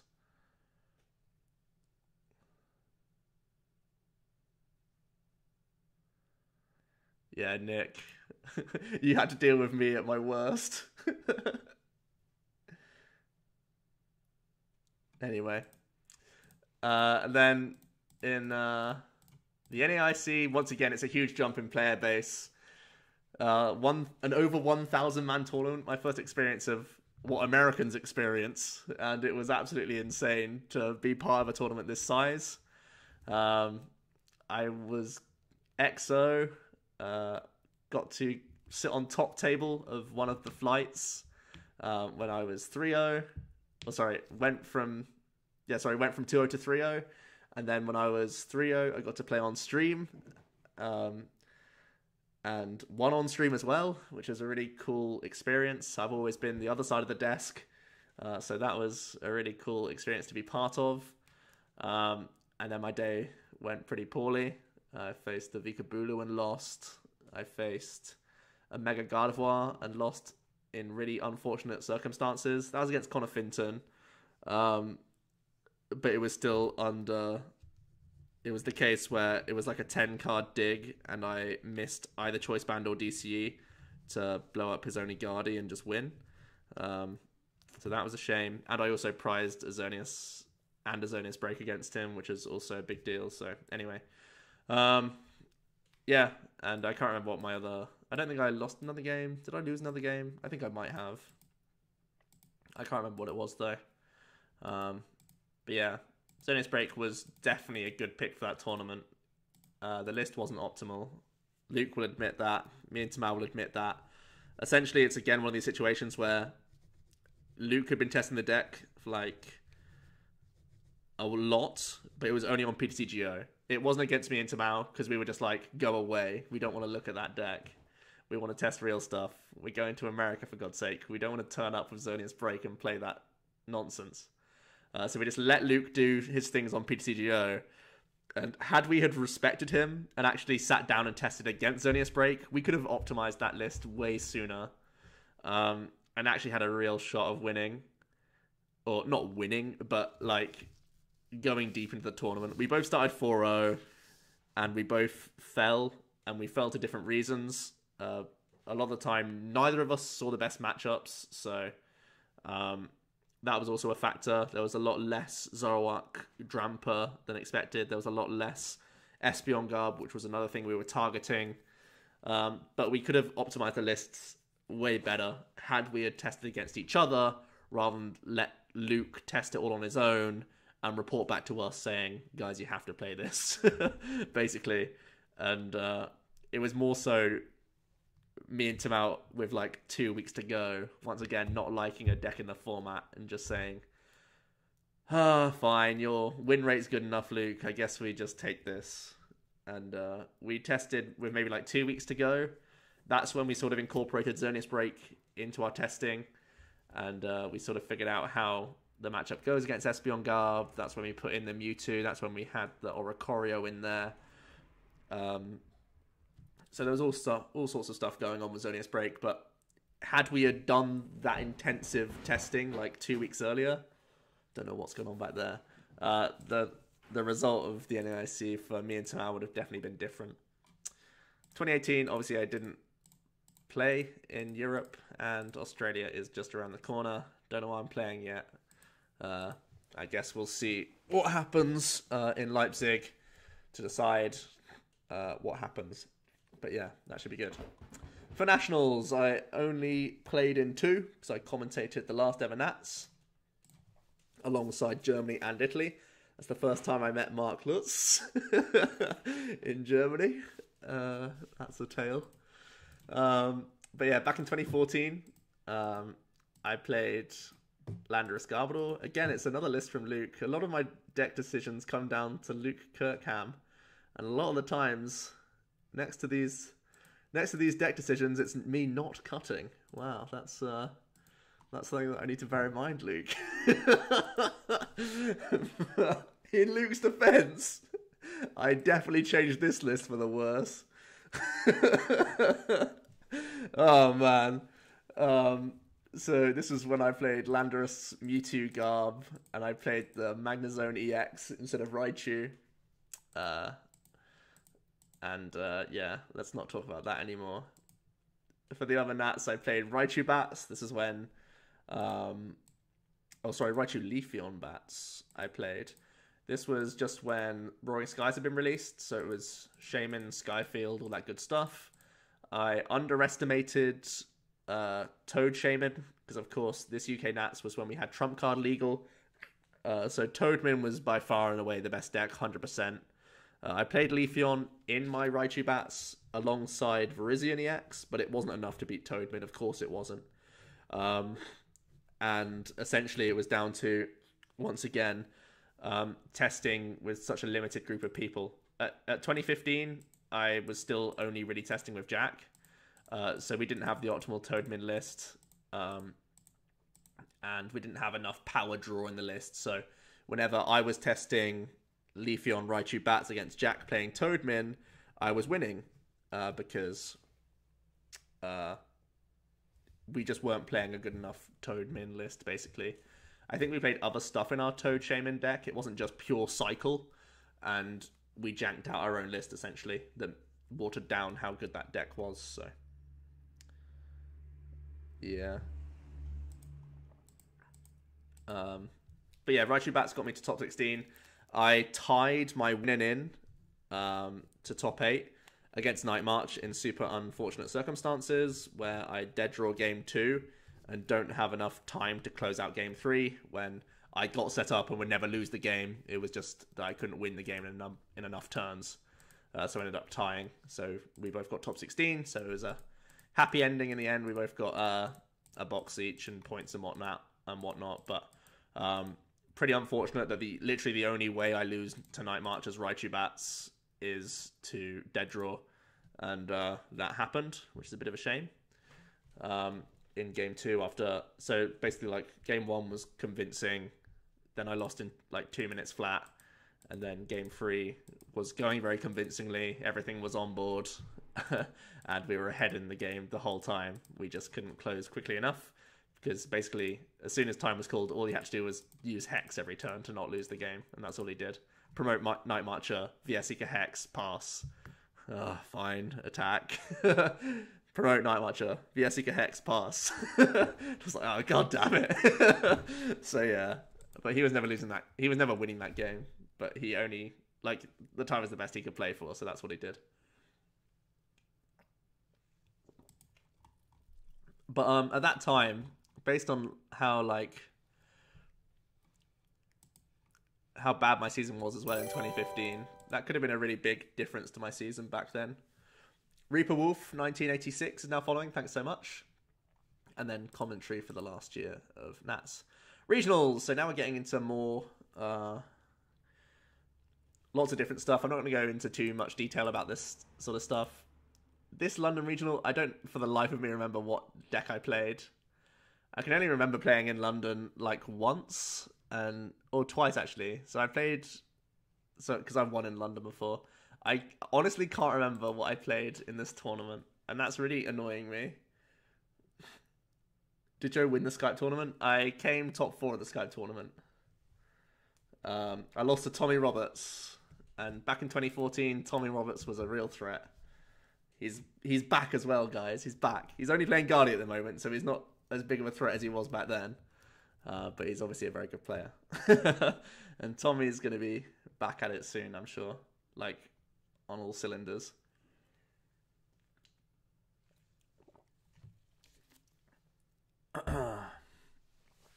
So, yeah, I don't know what deck this was. Obviously, not too memorable.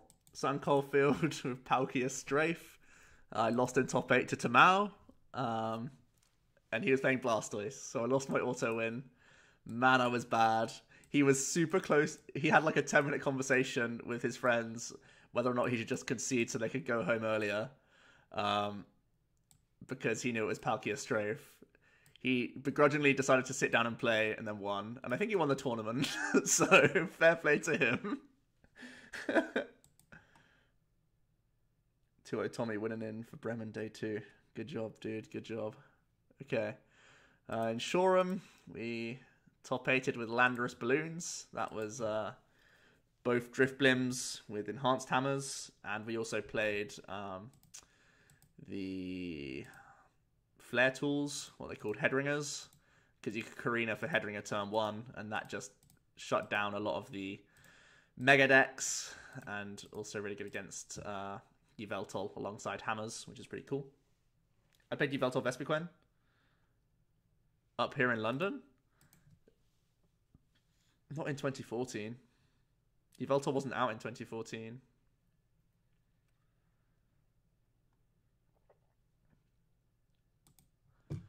In Aldershot, I played a Roma box.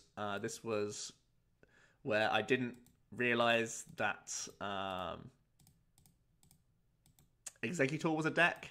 So that was a really bad decision for the tournament. Jack ended up winning this tournament with my Landorus Bats list that I basically just parred off to him because I wanted to play a Roma box. And I was like, a Roma box is insane. It's such a good deck. Here, Jack, you can just play Landorus Bats. And he just went and won with it. In Yeovil, I played straight Yveltal. Did quite poorly. Oh, wait. Did I just play straight Yveltal for this tournament? I may have Yveltal. Oh, wait. Oh, Yveltal was out. Maybe this was when I played straight Yveltal. I might have Yeovil wrong. Yeah, I think this is right, actually. I remember losing to Scott Burgess. He was playing... Oh my god, what was this deck? King Ninja? Yeah. I was playing straight Yveltal. I cut the Garb, because I thought everyone else... So everyone else was playing Yveltal Garb. So I just played a straight list to try and win mirrors. I faced 2 mirrors, get 2-0. Then round 3 I face King Ninja and get absolutely slaughtered by Scott Burgess, and then my day just spirals out of control. So yeah, I can't remember what I played in Yeovil then. Someone who went to Yeovil in 2015, let me know. Can't remember decks in 2014. How can you meant to remember them from 2007? Yeah, it's gonna be tricky, Mark. I don't know. So as you can see, I dropped with Kyogre Victini. That's surprising. Virgin in Manchester. That was... I can't remember how I didn't do well in that tournament. Other than me just not being good. No excuse. Played a good deck and didn't cut. What's going on here? Okay. Stockton. So 2016, I had this crazy run of regionals. So the first one was Huddersfield. These are out of order. This is just the order that they came on the Pokemon website. So Huddersfield was the first. Played Mega Sceptile, got top 8. Got hugely helped out by the guys of Team Cake, who made my list way better the morning of the tournament. Basically, the night before, I was talking to them about what decks we should play. I mentioned Mega Sceptile, and they were like, dude, that's our secret deck. That's what we're all playing tomorrow. Then we compared lists. They helped me out a lot with the list. My list definitely wouldn't have succeeded like theirs did. It was a great metacal for the first tournament of the year, though. And I ended up losing to a mirror match against one of the Team Cake guys who played the better list because they actually had the promo Sceptile, which I didn't have access to.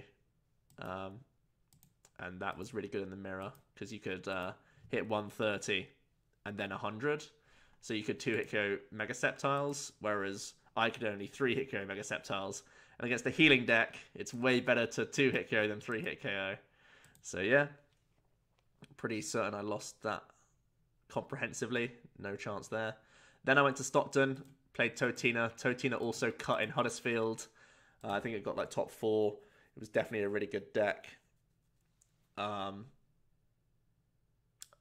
wait. How have I done this wrong? Definitely done this wrong. Have I got these mixed up? Wait a minute. Let me check something. Stockton definitely wasn't Totina. Stockton was... Wait, so when did I play Mega Man? It's all coming out now. My spreadsheet's terrible. Mega Man was down here. Okay. Mega Man, get down here. Because this was Totina.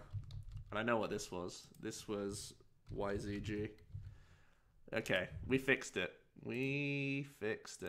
Okay. Right. We're back. We're talking again. Yeah, Nick, you're right. You got me there. Okay. So, yeah. Sceptile, first week of regionals. The following week was Sutton Coldfield. Played Totina. Luke beat me playing Batman. He was the first person to be piloting Batman, him and Tamao. Before it was a deck, really. They were the ones who came out and did well with it. I did have DC as my final prize, which would have won me game 3 turns earlier. But let's not stand on ceremony. He ended up winning on the 3rd turn of time, thanks to Bunnelby, I believe it was. So there we go. Then the following weekend was London. Yeah, that was the cities where we played each other, Nick.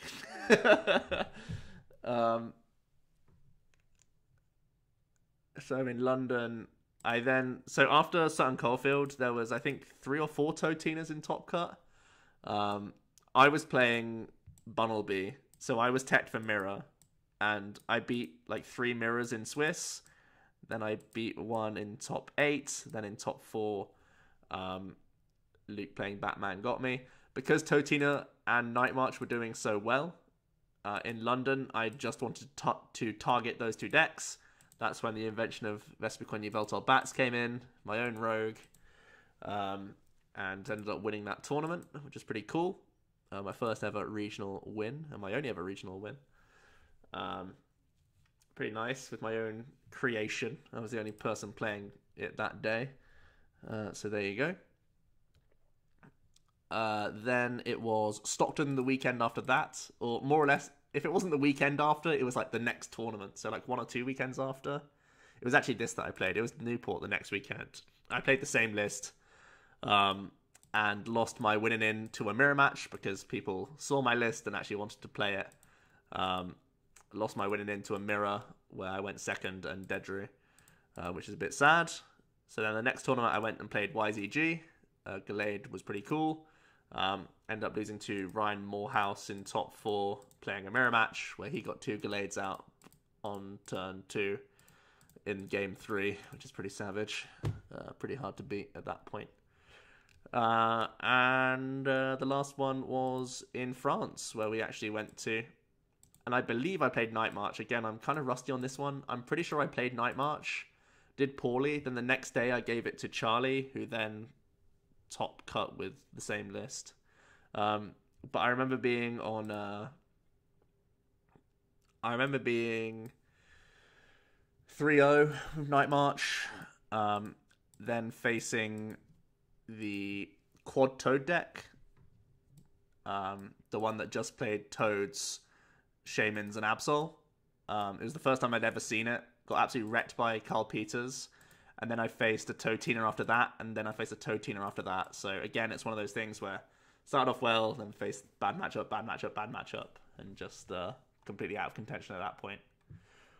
2017, doing pretty decent at this point. You can see that cutting, I believe, more often than not, which is pretty cool. So 1, 2, 3, 4, 5, 6, 7, 8, 9, 10 out of 11, 12, 13, 14, 15, 16, 17, 18, 19. So just over 50% of times I attended regional I cut, which is nice. And Liverpool, again, I had the record to cut, but not the resistance. 35th out of top 32. So that's a shame. You can see that I've just gone, even though Liverpool wasn't a top 32 cut, I'm just saying that top 32 for regionals of this size, like 300 man or whatever, I think that just getting top 32 should be enough for me to be satisfied. So that seems pretty fine. Just getting top 32 is what I will aim for every regional that I attend, pretty much. And for 3 of the 4 occasions, I was able to do that last year. Started off in Liverpool. It was ludicrous that it wasn't a top 32 cut. Everyone was absolutely livid that day. I still could have won my winning in against Robin Schultz, playing his Giratina Hammers deck. I threw the game by putting down a Shaman a turn early, which meant he could just Guzma for game, or Lysander for game, or Lysander Choice Band Energy for game, but he had the combination of cards to do it. And if I held the Gardevoir that turn, held the Shaman that turn, I could have, the following turn, Dog to hit Hex to win alongside Energy. And I don't think he could have denied it, because I think he was out of Crushing Hammers at the time. I think he could have gone for Flare Grunt, but I still had Mega Turbos to recover me there. So I'm pretty sure I choked in top 8 to lose. So there is that. Not Choice Band, Fury Belt. That card that gets you to 110. I said Choice Band Guzma. You can just see that it's the same old cards, just in different names. Fury Belt Lysander was what he needed. But yeah, so misplaying against Robin was pretty rough to not make top 8 in that tournament. But again, that's on me, no one else. Gardevoir was such a sick deck. Again, I played a weird list. I think I played 3 Skylar in my list, or at least 2. And only a couple Sycamore. Played like 3 Hooper, 4 Shaman. So it was super ability cycle reliant with Mega Guardy. It was before Dragonite came out. I think I also played 3 Super Rods at the time. So it was all about recycling the Pokemon. Really cool list. One of the favorite lists I've ever played was at that tournament. That was before Gardevoir was super on the radar, because Dragonite wasn't out yet, and it was more like a counter deck at the time because it was countering Mega Mewtwo and was quite good against Darkrai Tina. So it was before it was like public enemy #1. I know Mace had just done well at a special event with it, but it was sort of still under the radar, and it was such a good play for Liverpool. Really good deck. I know a couple people cut with it. I think there was also a couple of sizzles in cut, because so many people did pick up Mega Guardy. And Luke was among those. So yeah. Then after that, it was Dortmund. After seeing how good Tina Hammers was with Robin against me, I decided to pick up the deck myself. And ended up getting top 16 at Dortmund with it. I played Maginas and Metal Energies to secure the Mega Guardy matchup. I think it was fine without Maginas, but I didn't want just a fine matchup because Dragonite had been released. I wanted to make sure that I could definitely win that matchup. So playing Metal Energies and Magina definitely did help that. And it also helped me beat 2 Rainbow Roads that I faced in the day. So there was that as well. That was pretty nice. I was never in contention for top 8, I don't think. I got in on the low record for top 32. And I think I started off with a loss and a tie and sort of came back after that. But yeah, never in contention for top 8. I think I had to go winning in for top 16. So yeah. And then Leipzig, obviously a very small tournament. This only had a top 8 cut, but it actually had only 146 masters, so that was fine. What month was Leipzig? It was January again. It was a few weeks ago. It was like... it was earlier January than it is this year. I think it was like the 2nd or 3rd week of Jan, as opposed to the last week, which is this, well, next week coming up. I played the split build of Mega Guardi with a couple of fairy drops in there. The split build was intended to really improve your matchup against Garbodor builds that was increasing in play. Turbo Darkrai playing Garb, or Darkrai Garb, I guess, because the Mega Guardi... Well, the straight Mega Guardi is super reliant on abilities, whereas the split build makes you way less reliant on abilities. You have a lot more time to get set up with Xerneas, while they're just trying to hit you for Dark Pulse and not doing much else. They're just hitting you for like 60, so you had a lot of turns to set up against them. Additionally, having the split build made you way better against Greninja, especially with the fairy drops that I played. Once again, you can get to a point where Brilliant Arrow is taking 1-hit KOs, whereas if they Shadow Stitching lock you as the straight Guardi player, you just insta-lose. So, yeah, I've got a long-standing relationship with Geomancy Xerneas. It got me a 2nd place at Leipzig, which is very, very cool. Yeah, got all the way to the finals, but unfortunately, I faced a Mega Ray in the finals, which was an auto loss, and I believe he was one of like 3 in the entire room playing Ray, so that's a bit sad. But anyways, I went first, never found Hex, so the games weren't ever close. There you go. Then in Malmo, I once again played Mega Guardi. You can see the pattern. It had done well for me the previous 2 tournaments, so I just sort of stuck with a deck for once.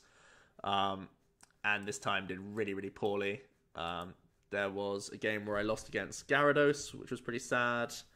Or a round where I lost against Gyarados. I lost to 1 Decidueye Vileplume because game 3 I started Rattata. Rattata being the only means of tool removal at the time. And turn 1 they got 2 Decidueyes out and just went ping ping for game. That was very depressing. And I think I had one other bad beat that I can't remember. But yeah, did pretty poorly with Mega Gardevoir that tournament. I think the time had passed for Mega Guardi to be a good enough deck.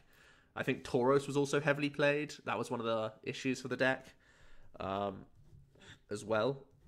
It was early renditions of Decidueye and Decidueye Plume where people actually played Tauros, and that was actually a real ball ache for Guardi, which is quite interesting. But yeah. And then commentated Sheffield and Birmingham, so didn't play in them. And then 2018, so far, played in 2 regionals. Obviously, top 16 Bremen with good old Xerneas Break. A much more straightforward list than the one we played at the Internats. That did pretty well. I again feel like I was unfortunate to not go further. I was in the top 8 seeds after top 32. Or before... Wait, after day 1, I was in the top 8 of records.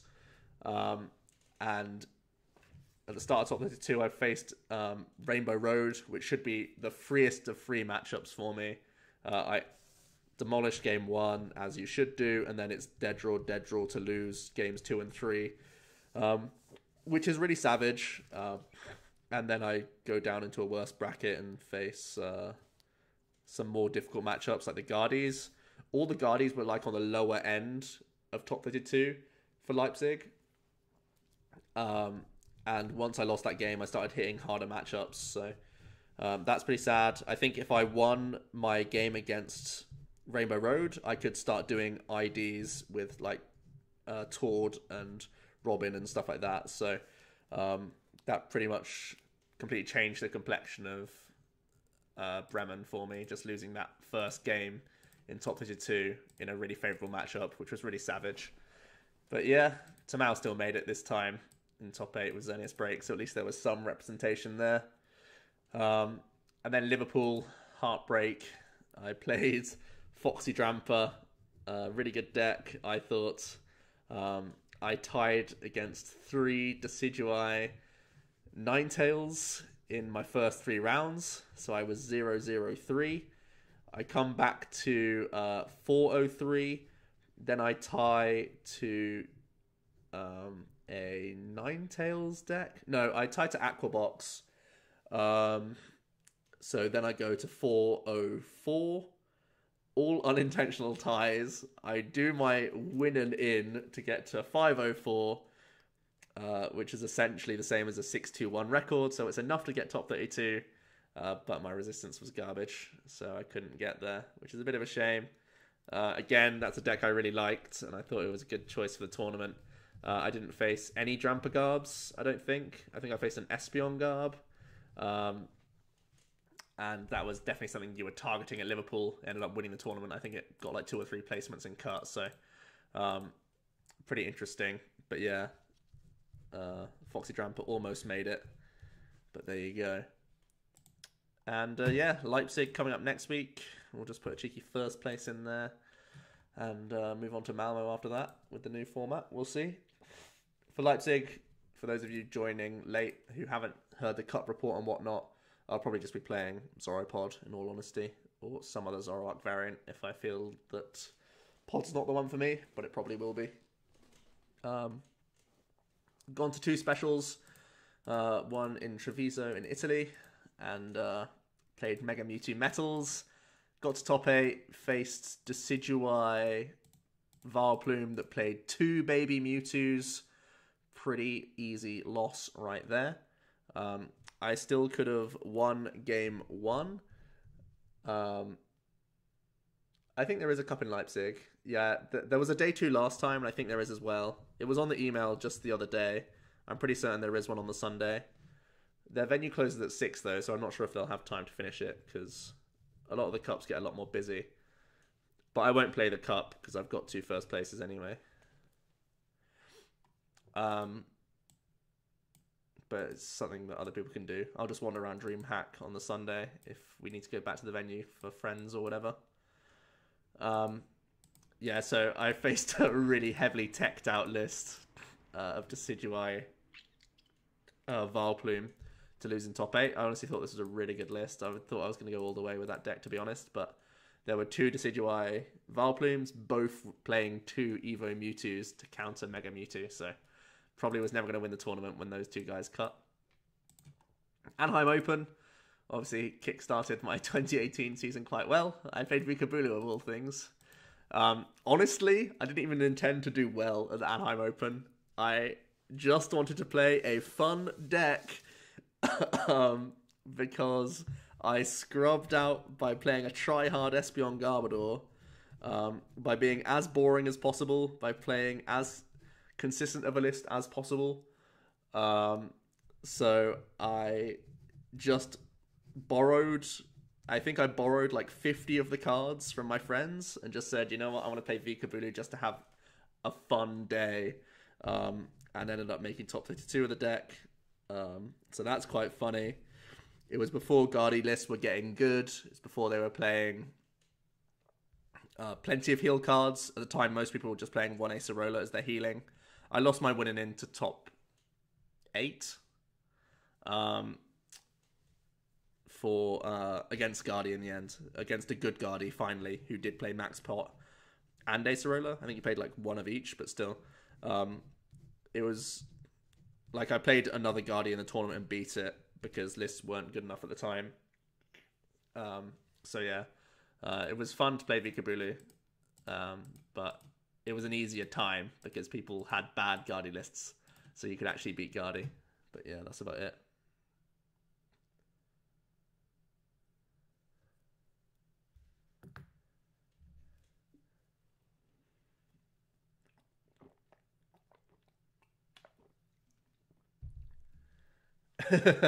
Yeah, I'm coming on to the League Cups. Where's my there's the SV on Zoroark EVs. There you go. I'll discuss it down there in a bit.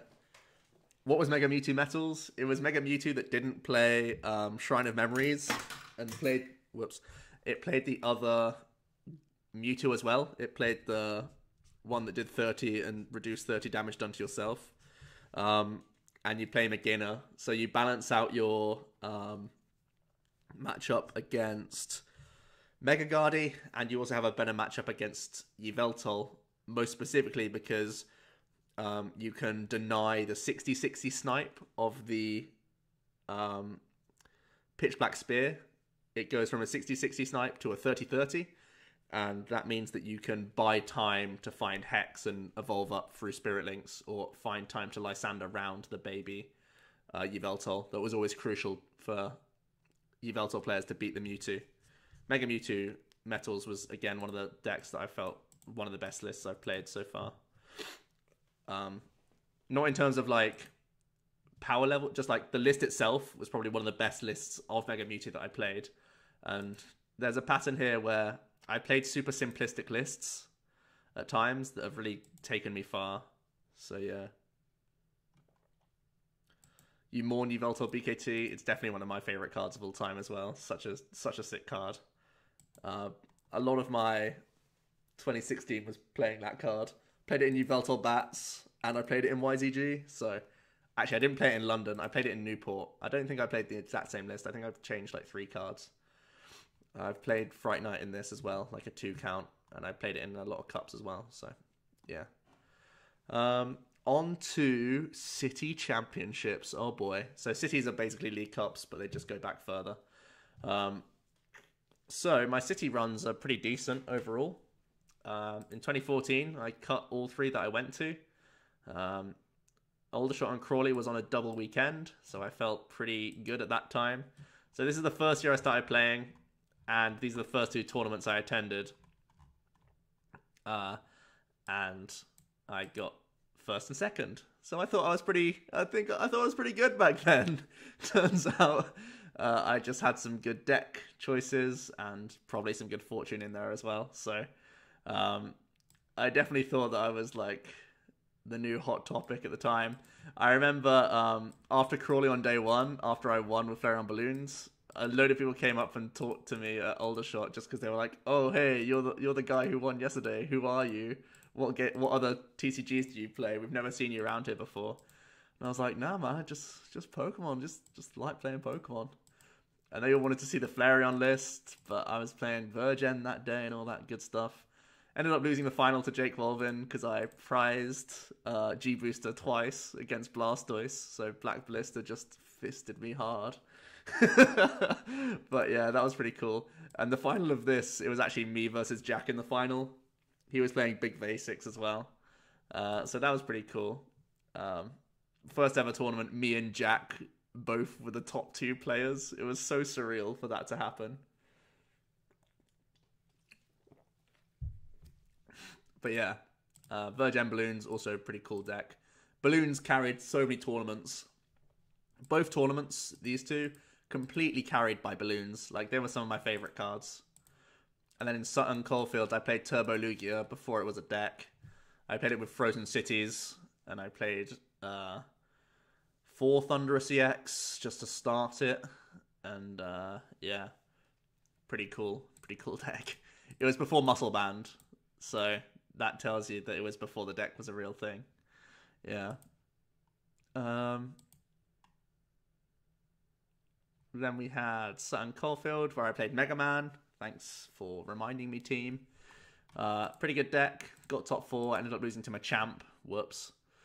That was Tom Hall with a wacky creation. In 2016, Reading, I cannot for the life of me remember what I played at this tournament. Once again, if anyone can help me out here. 2016. I remember. Okay. Nice. I remembered. I played Entei Charizard for that tournament. I ended up losing a mirror by getting donked. And picking up a pen. I also lost to a Vespiquen Vileplume because Reese Williams was able to KO a Charizard EX on turn 1, whilst also getting a Vileplume set up. Good job, Reese. You big... It was such a clown emoji. Yeah, Entei Charizard. It was like heavy on Blacksmiths and Cycle. It was actually a pretty good deck. But yeah, I got super high rolled by Reese in game 3. So yeah, that was pretty funny. What else did I lose to that day? I think it was just that mirror match and the mirror match donk and the 180. I can't remember if it was best of 3 or best of 1. I honestly can't remember because I just remember getting donked and then that happening, but I don't remember if we had other games after that. Honestly don't remember. But anyway. I think these are the memes that Philip is always talking about. No, Entei Zard was meta. Entei Zard was meta. It wasn't top tier, but it was meta. For London, I played Night March Bronzong. I intentionally played Bronzong to get around some sort of Chaos Wheel type effect. I can't remember what it was. It may have actually just been Chaos Wheel. But I remember intentionally playing Bronzong to have a better matchup against something. Got top 8 there. I don't think it was actually a top 8 cut, but I think it was points for top 8, so I'm sort of counting it. Maybe this should be an orange, but I put it as green just to make myself feel better. In Chesterfield, I played Gallade.Tillery. Lost my winning into Luke after going to his house on the Friday, playing a best of 3 against him and winning all 3 games. Then he learned the matchup and beat me in the winning in. Whoops. Never reveal your deck. Or lose in testing.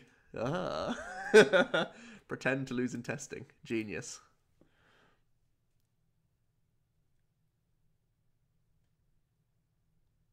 Pokemon trading card game seems so easy if you see Joe doing fairly decent. Brilliant.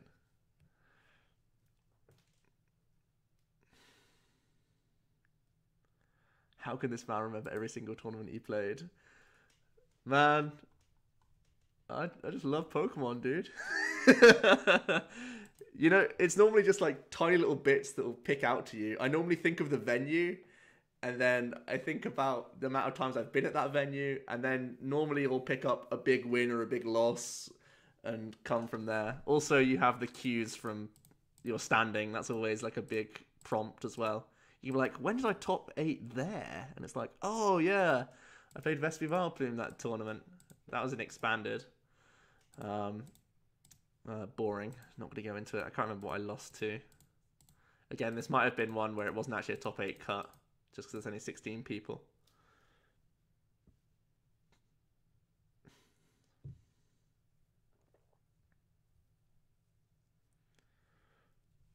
Okay. Then, cities were scrapped, went to League Cups. In 2017, I went to a bunch. Only missed cut at 3 of them. Of 1, 2, 3, 4, 5, 6, 7, 8. The Latin America League Cup, it was 174 players, so it's a big tournament just for a League Cup. I played Espeon Zoroark EVs. This is only in orange because I could have got points from the tournament. But I dropped after facing a second Mega Gardevoir when Gardy was out of the meta. I played Espeon Zoroark EVs. I needed to get a high placement to get any points. I think I needed to get top 8 to get points from the cup. So I dropped even though I could have had a reasonable standing. That's why this is in orange. Also, it's Espeon Zoroark EVs, so I just wanted to draw attention to it. What else have we got here? I won with Desi Tails of Reading. That's pretty good. I also came top 8 at Birmingham with Mega Gardy as a theme. I played a lot of Mega Gardy when it was around. It was definitely one of my pet decks. Sort of like the fallback deck. Decidueye was sort of also kind of a fallback deck that I've played at times. You can see I played it there at Chesterfield as well, to second place. Gardy was definitely like a fallback deck for a long time. Bit of a pet deck for me. Malmo, I played Quad Lapras and dropped, but this is, bear in mind, after seeing or literally hearing that Carl Peters made cut with it. I tried to come up with the own list. It wasn't right. It was completely wrong. I was never going to do well at that tournament. Round 1, I face a Houndoom Mill and get destroyed. Round 2, I come against Mega Mewtwo, who is able to win by going for DCE into Sycamore for 3 Mega Turbos to 1-hit KO me. So that was pretty troll. But the list, I would never have done well in that tournament because I knew the list was wrong. So after trying to build it the night of, after hearing about Carl without even seeing his list, we just tried to come up with it on our own, just hearing bits and bobs from different players who played against him, just being like, oh, he plays this, he plays these hammers, he plays flare grunts, and stuff like that. Obviously we got the list completely wrong, so I had to drop that tournament. I think we ended up doing like pre-releases and doing other stuff like that. Manchester, I won with Persimmon. There was some help from some of the guys from Coventry who had to take trains. I think both my top 8 and top 4 opponent decided to go home rather than play out the cup. So that was pretty nice. Actually, it wasn't top 8, top 4. I think it was winning in and then top 8. So yeah.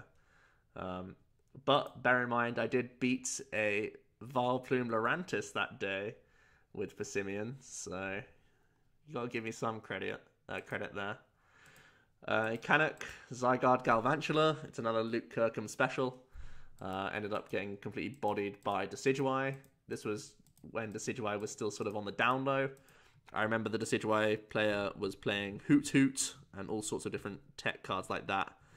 So it was still early days for Decidueye. It was a straight list rather than a Vileplume, but it had stuff like the Hoot Hoot, as I said. So, yeah, that was pretty cool. I really liked the spicy Zygarde Galvantula. If Decidueye wasn't actually good and we hadn't figured it out, or like before people figured out Decidueye was broken, Zygarde Galvantula was actually a really good deck. And then Reading, top 8 with Espeon Wob, got bodied by Alex Dow playing Lapras, but good old Espeon Wob had to get a placement in there somewhere to justify all the games I played with it. Who was item lock? Yeah, you like a good meme of a deck. I do. You can like looking at this is just an absolute joke of what decks I've played, right? And then in 2018, so there's only 2 cups I've attended where I've not top cut, or at least not got points from. See Liverpool top 16 out of 152 players, not cutting, but I think I gave credit to myself because it's a large cup. When you compare like coming, second out of 37 people, I think 16 out of 52 is comparable, so I'll let myself have that. That was with Xerneas Break. I can't remember how I didn't go further. I think I lost to a Greninja, and that was a problem. I also lost to an Espeon Garbodor, which is a matchup you really shouldn't ever lose, but I couldn't find a Fairy Garden all 3 of my Fairy Gardens were in the bottom 8 cards of my deck, and I couldn't. And then on top of that, I double flip Tails on Confusion. So that was my round 1. I remember quite specifically, and I remember being quite on tilt. But it was a really favourable matchup. It was a favourable matchup for Xerneas. I just couldn't find Stadiums and Flip Tails on top of that, so that's all pretty grim. What else we got? Second place with Decidueye Ninetales. This was Benji's list from the Anaheim Open that won. Definitely a good deck. I played Drampa in the finals and didn't win. Whoops.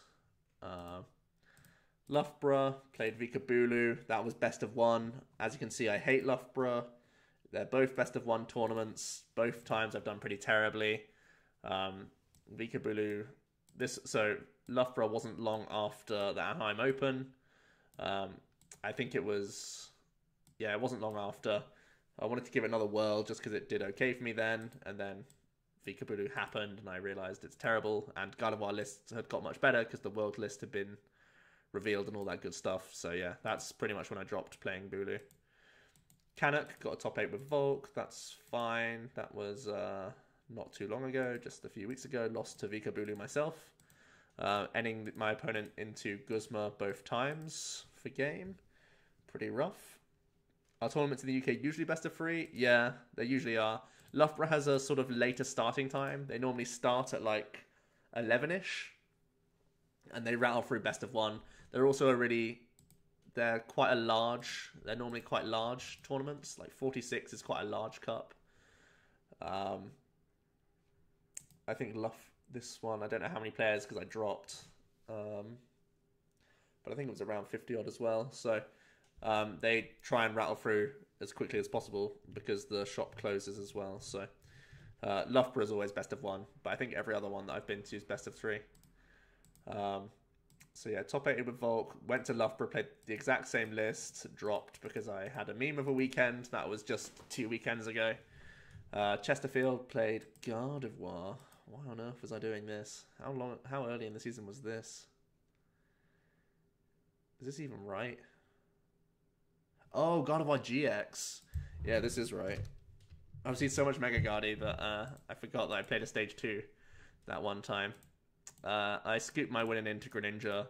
In hindsight, I should have played just to see if they had Greninja hands, but I just was kind of frustrated and couldn't be bothered to play Greninja, and I wanted to test new format stuff instead and build new format decks, so I started doing that. And also, I thought that other people in the car that I was in, none of us were cutting. I thought none of us were cutting, but then one of us did. So I thought I was scooping just so we could all go home, but then one person made it and I had to wait for them anyway. So yeah, Vikavolt is a stage 2 also, you're not wrong. And then these last 2 cups, 2 first places in Cardiff and Reading. ZoroPod is a good deck, can confirm. And league challenges, I can't remember like any of them. I didn't even try to remember any of them. But it's just more, again, the information was there. I thought if I'm writing everything else down, I may as well write it all down. 1, 2, 3, 4, 5, 6 instances where I didn't. I think I'm only around 50-50 on cutting for league challenges, which is quite embarrassing for the amount of numbers that are there. But I just can't remember what I was playing at these points. And if I'm willing to play memes at League Cups, Regionals, and Internationals, I play some proper wonky stuff at League Challenges. I just don't care. So, yeah, definitely this is where experiments sort of would have definitely been happening. So they really don't matter too much. I've put oranges here because I'm pretty certain these wouldn't have been top 8 cuts, but they're physically in a top 8. So, after all that nostalgia and discussion about my meme decks and how it's been going for me in my all-time 12 of 17. Whoops. Did I have that in orange? Wait, where is that?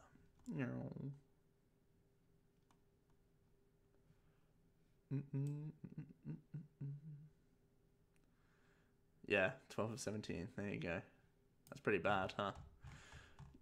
I think I remember playing... I played Mega Gardy that day, and round 1 I faced Sizzle, Garb. Yeah, and I then played Ray round 2.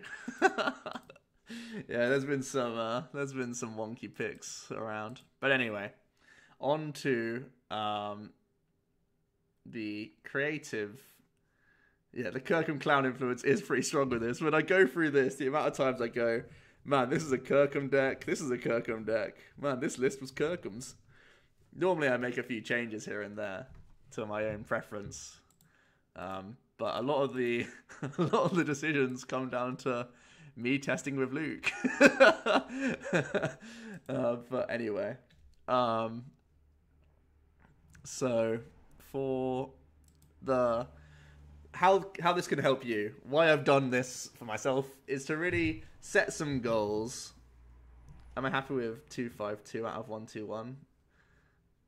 no. Could be better. I mean, I can't look back at the past and change it. All I can do is keep improving the score, right? I don't think it's too bad. I think getting around. I think I should be aiming at 2.2 and above, 2.3 and above every season from now on. I don't think I should ever look lower than that. So yeah, I don't think, like, the lifetime is just here for the sake of being here. I don't think you should care about your lifetime ratio too much because, for example, I didn't go to tournaments for 3 years, but I was playing the game with friends, whereas some people will dive straight into tournaments. Yes, they'll do badly for maybe 1 or 2 years, really badly, and their win ratio will be below 1, and you can never recover that if you're going to do these stats, but you can only improve, like, the here and now, so the lifetime thing doesn't bother me too much. It's only, this season is what bothers me, or what I'm always looking at and trying to improve on. But, basically, trying to be realistic and see where you are as a player. So, for me, my goals this season, realistically, is to try and make top 22 of Europe. I think that is a realistic goal, based on last year just falling short whilst failing at 2 internats.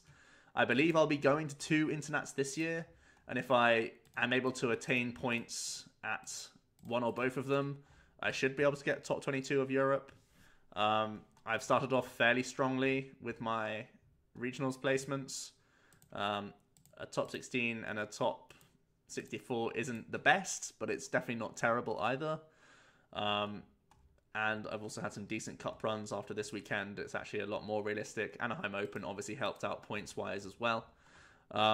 So I think with a few more... Definitely I need a push from internats. Right now, pre-Australia, I think it's realistic for me to go towards top 22 of Europe. After Australia, it may not be. And then I just sort of leave... just don't go to any more tournaments. Maybe just go to League Cups to stop myself getting rusty before other internationals and worlds. But where I'm at right now, I'm wanting to go for top 22 personally, based on previous year and how this year's going. But I think in terms of other goals, I don't... Well, obviously I want to make I want to make day 2 of Worlds. Obviously getting top 22 of Europe would do that. I think I should expect to make day 2 of Worlds naturally anyway. Like, if I don't make top 22, I expect to make day 2 of Worlds, but I don't expect to go any further than that. I think for internats, top 64 is a goal of mine, but I should be achieving points at every internats I attend, even if it is this low end of top 128 or whatever. I think definitely if I go to Brazil again and Australia, I should be trying to get at least top 128. North American internats, top 128 is still a difficult achievement to make, so I wouldn't put too much pressure on that, but I think for most internats I should be expecting to get an amount of points. For regionals, I think I want to at least make top 64 of everyone. You can see for Liverpool, I'm not satisfied with the top 64 placement. It's an orange because I didn't quite make top 32. So I think top 64 is a minimum for regionals for me. Top 32 is the overall point of happiness. And for League Cups, I think you're allowed to have missteps here and there, but I think each quarter I should be at least getting 2 top 4 finishes. And ultimately, if I want to make top 22 of Europe, I need to get multiple first place and higher finishes. First place and higher. Top 4 and higher finishes. At pretty much every quarter, I should be getting those 2 of those. I won't be attending league challenges anymore. They don't do anything for me points-wise. As you can see, 2018, I've not attended any because it's just not worth my time. I may as well be sat at home testing. or just testing with friends, or doing other stuff, actually having a life for a weekend. Who knows? Maybe that will happen. But yeah, that's where I am for goals, and I think this could be a good indicator for you guys as players. If you've been playing for a long time, you can see your progression. That's always interesting to look at. You can see maybe if you've had better seasons than others. You can see if there were patterns within your own decks. Obviously, the decks change physically, but you can look at certain patterns like when you played all basic decks, or when you played decks that had very high support accounts, or when you did this, that, or the other. Are you better with combo-focused decks? Are you better with lock decks? Are you better with one-hit KO decks? Whatever. You will find patterns. Obviously, it's way harder to find patterns in my list, right? Because I play wonky stuff. But lots of people stick to decks more often, and they will show a progression with their own deck list. There'll be a person who has played Volk for a year. There's been a person who's played Yveltal for 2 or 2.5 years. There's been people who've been playing a bunch of Garbodor variants. There's been people who have played Toad and other lock decks. So you can use this for yourself to identify what you're best at. I think what my thing shows is that I have had performance with one deck for a little while. Look at things like Mega Guardi and Xerneas. I've sort of had these fallbacks in the past where I can play a deck at multiple tournaments and do quite well with them. ZoroPod, hopefully the next on that list to be something I can grab a few points at the next upcoming regionals. But also it shows that I just play different decks for every tournament. I'm someone who's always looking at the metagame and hoping to find the right deck for the tournament rather than the right deck for me. And maybe that's something in myself that I need to change. Like if I don't make top 22 this year, maybe I need to change my approach and just stick to a deck, master it, and try and play it for multiple regionals rather than just pick up and change. I think for Europe, though, we have so few regionals that it probably makes sense to change deck because the format changes each time. So yeah, it's all lots of thinking, but when you have stats following you, it's always helpful. Terra, thanks so much for following. When the stats are here, I mean, this is always just sort of something you can look at and it's a bit of fun in the first place, but I think it can be constructive to look back at this and set yourself realistic goals for what you want to achieve. You shouldn't get too frustrated if the stats show that you should only be looking for top 64s in 1 or 2 regionals this season. Don't try and get frustrated at turning up to every regionals, not making cut and thinking that you're the worst player in the world. You just need to know that it's progression. It's taken a number of years for me to get to where I am, and I still am not anywhere near good enough on the global scale. I think I'm close to being recognized on a European scale. I think at the moment I'm only really decent in the UK, and the UK is not the best of countries in Europe for a player base based on our own placements in other international arenas. So I think for a fairly weak European country, I'm still pretty low on the overall global rankings of Pokemon. And that's something that going into 2019, 2020, I want to start pushing into the top 50 of global rankings. That's something I want to do over a number of years. I think this year it would have to be a breakout season for me to be able to do that. I would need to overperform in a big tournament in order to get that far. So that's just realistic right now. I think to go beyond day 2 of Worlds, start cutting Worlds outside of a good tournament run, I think to expect to do that and to go into Worlds knowing that you're a good enough player to do that, I think for me that's still 2 to 3 years away.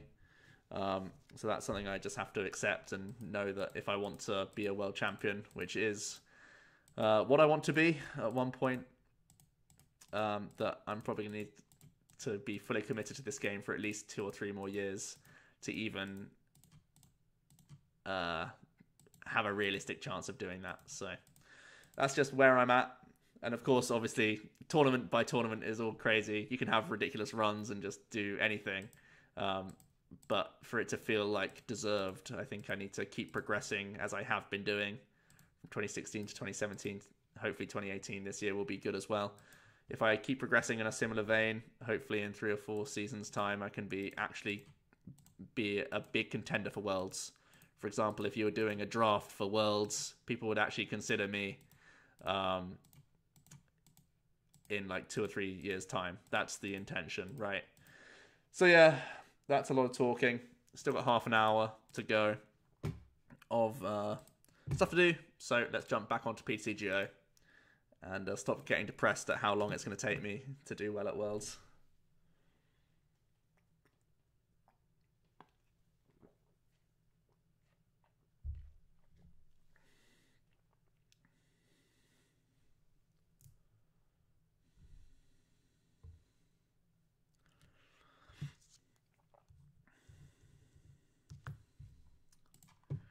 So, let's play a deck, shall we?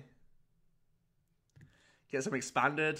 Man, I don't even want to think about expanded. I've got a regionals next weekend. I got to keep my mind on standard.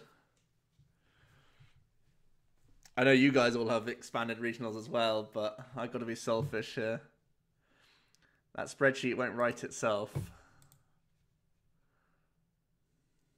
Well, kind of does. Pokemon do all the stats for you. But anyway, yeah, if you check your leaderboards out, you can do the same thing if you'd like. You don't have to write it all down. You can even just like scroll through your own results and stuff. But it's definitely a cool resource that was fun to look at. Armored Gear is now following. Thanks so much. Consistency in results is what you're looking to improve on, Nick. Yeah, I can see that. Both of us are in precarious spots as well as casters. We miss out on certain tournaments. So naturally, it feels like we're less consistent because we're physically not on... Like, we're not on top 8 lists at times because we weren't even in the tournament. So it's one of those weird things where who knows if you had attended some of the tournaments that we've commentated, how we would have done. But it could have given the illusion of more consistency. Persimmon, huh? Well, this is going to be rough. Rock rough.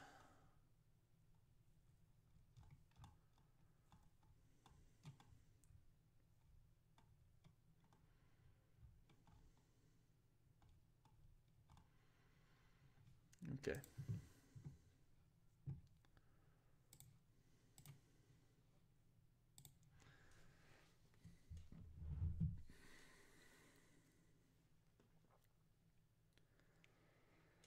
Anyway, if you're thinking about anything you'd like me to go over for another Theorymon for next week, do give me stuff to talk about. Because I'm happy to take on lots of different topics. Jack, how's it going?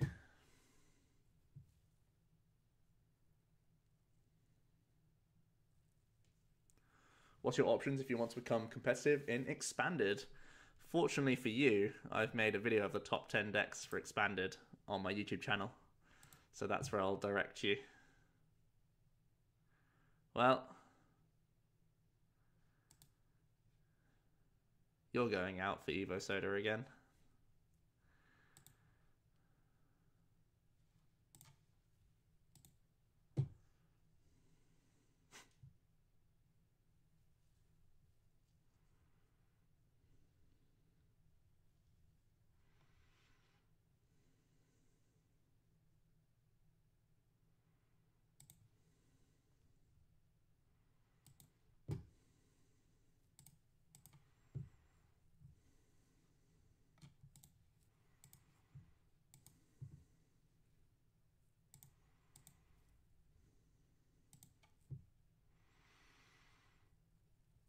I don't really want to play N for next turn, so I think I'm just going to tackle the active.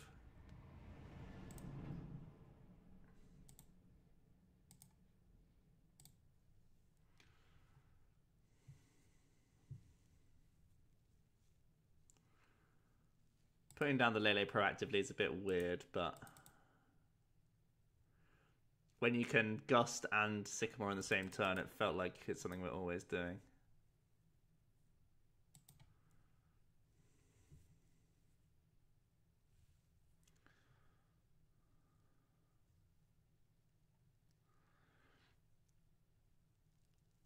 What are your thoughts on Lucario GX in Standard come March? Does it push Zoroark back to the break-focused deck it once was?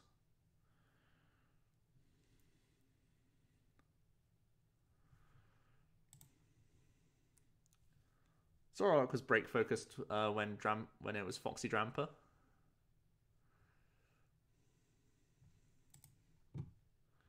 Huh, it's just tackling right here. Denying Octillery during the game is going to be really good, huh?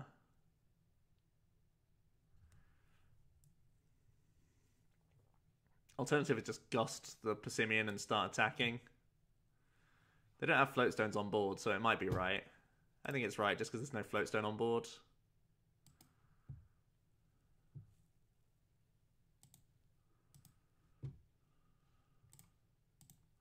Because we drew into exactly Fighting Energy, I'm not going to Sycamore here. I'll keep Zoruas around for as long as possible so he doesn't just have Guzma targets as well. Evolve into Zoroarks when we're worried about being end. Until then, we can chill.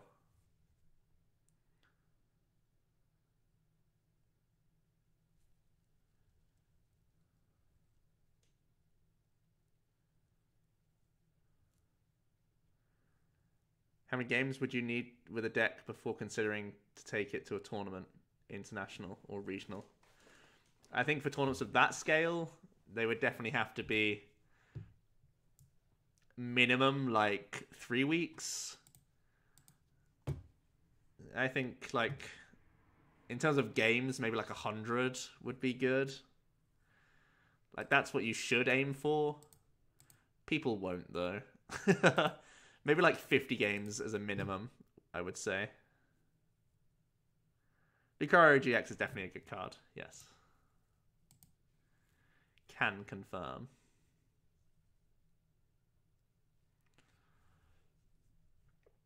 Are we worried about N just yet? Not really, because he can't do anything. Do we need choice bands this matchup? I guess it's better here than anywhere else. If I want to KO a Lele. So we're yet to be concerned by N, so we won't put Zoroark GX down. I think next turn's knockout is when we'll start putting Zoroarks down.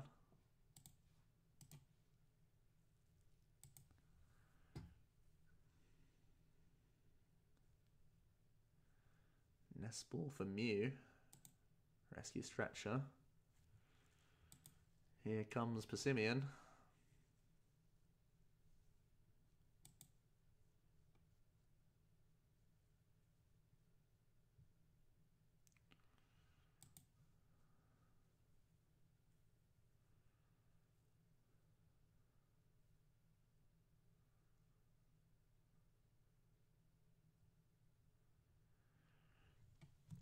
How do you do with testing when you have very limited time to do so? Focus on only one deck. If you have limited time, don't be drawn in by a deck that got A placement. Don't just focus your testing. That's what you really have to do. You need to, if you don't have much time, just play one deck. I think that's the best advice I could give. Don't really try bits and bobs here and there. Like, I'm probably the worst at doing that. I commit so much time to the game, but in theory I waste a lot of time because I'm trying bits and bobs and seeing how good this, that, and the other is, when I could be focusing a lot more time on one or two decks and mastering them. So if you don't have much time, try and master one deck. That would be my advice.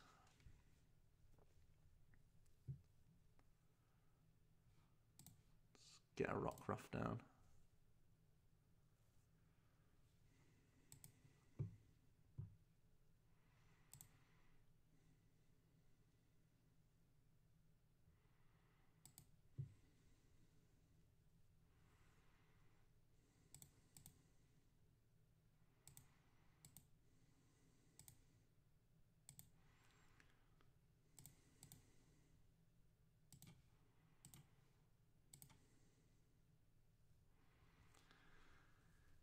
Is it yet time to put down a Zoroark?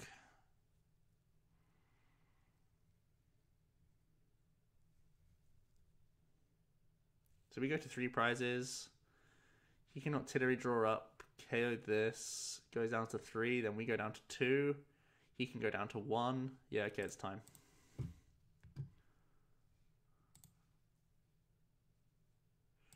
It's time to draw cards. What an exciting time we live in. Still the best target for Choice Band is here. Floatstone doesn't need to be committed just yet.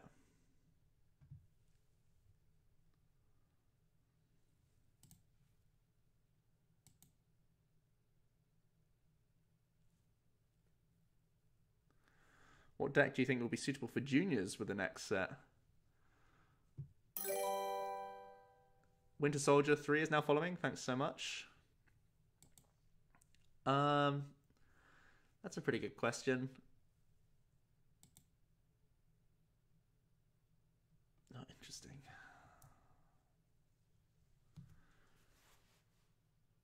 Targeting the single prize Pokemon. Let me think about this. Brand new stuff. Glaceon's probably quite good. Glaceon's pretty good for a junior, I would say. You present a big problem for the opponent to solve from the very start of the game, and juniors are way less good at finding the answers to those problems. So I would say that could be pretty good. Raichu GX is another pretty good shout. That's a fairly straightforward deck that you'll do the same thing every game, and that's also appealing for juniors.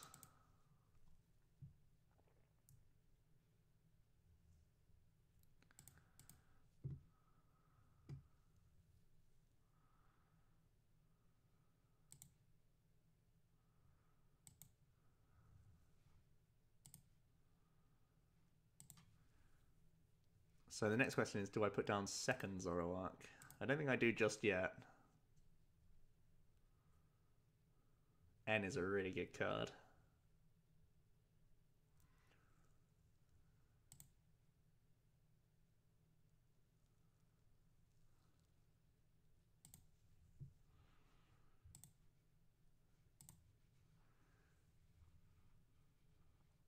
So I think I wait till next turn. No, I need to dig for energy this turn. That's what I need to dig for. So next turn I can Bloodthirsty Eyes, the Artillery, KO with Lycanroc, and play N. Alternative is to play N this turn. Take the KO. They still need to do stuff. Further alternatives is to... Well, I can't Guzma this turn. No, we'll play N this turn. Oh, but it lowers our hand size. Let's not be silly here. I think it's just a Kukui to draw a couple more cards here. That's fine. Raichu GX. Yeah, there's a new Pachirisu that's come out in the set that allows you to attach a bunch of energies to Pokemon with the Nuzzle attack. And both Pikachu and Pachirisu itself has Nuzzle. I'm pretty certain the deck's not very good, though. So, the deck has a low power level, but it's very easy to pilot. So, if you want... I think the power level may be good enough in juniors, just because it is so straightforward. But there are definitely concerns there, in that its overall power level isn't that high. Where can someone find a list for something like that? Check the OmniPoke YouTube channel. There is a list. Did they hit their last Guzma? We know it's not prized.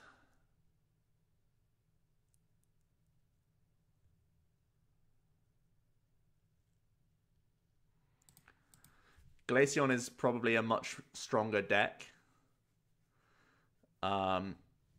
but also may have a few nuances to figure out as a junior. But it's also a big problem for other juniors to try and figure out how to play against it. So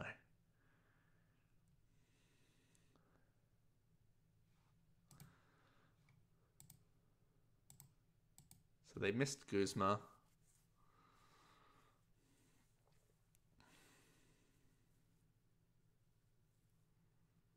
And Acerola's pretty much a nut draw.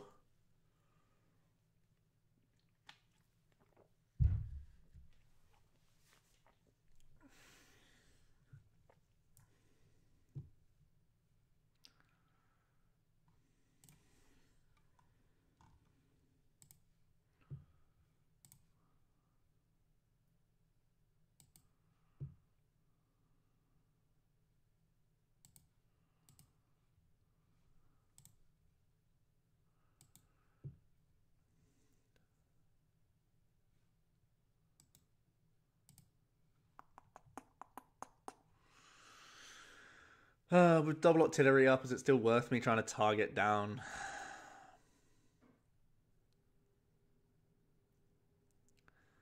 I guess it makes it hard of him to Guzma. He needs to have Guzma plus energy.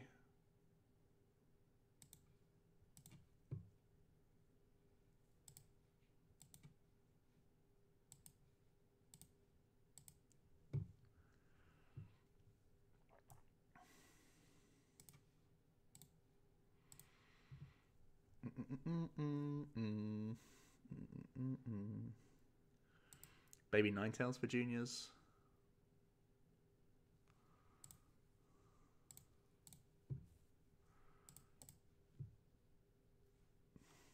Let's just go N-proof mode.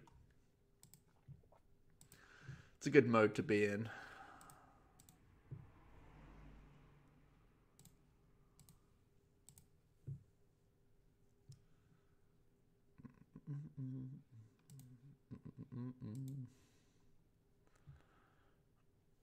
Nick's triggered. I knew he would be. Baby Ninetales. Okay, so it looks like he's got Guzma. But it doesn't matter. Guzma don't win him the game. Nothing does.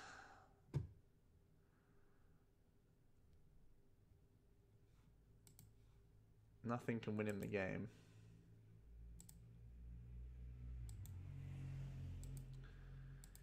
He needs to Stretcher, Super Rod, Stretcher, Cabalion, Counter Energy just to not automatically lose on board.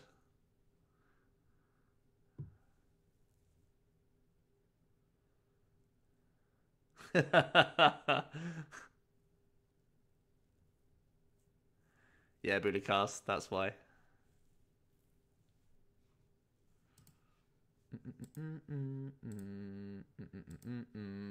Go back to meme tier, Persimmon. You can't even beat Zoro Lycanroc.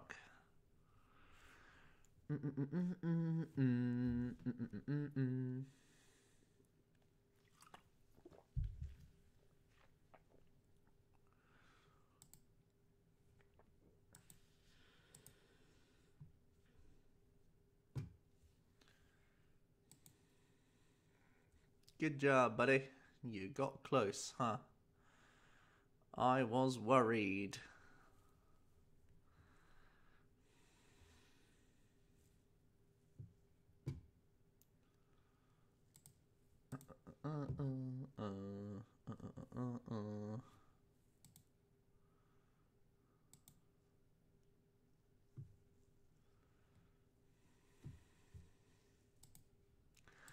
And that's why you shouldn't play Persimmon in Leipzig. Well, we have 10 minutes left. But this is Zoro. Zoro and Lycanroc's fine, I guess. Dangerous Rogue BM.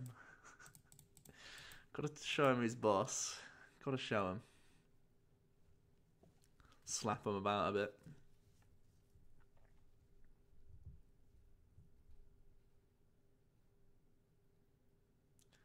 Open the chest. Oh, okay. Instead of playing a game, I'll open some jank. Because 10 minutes isn't really long enough to play a ZoroPod game. That was only fast because of Persimmon being terrible. We'll save the gold chest. Mark singing some of his favourite artist.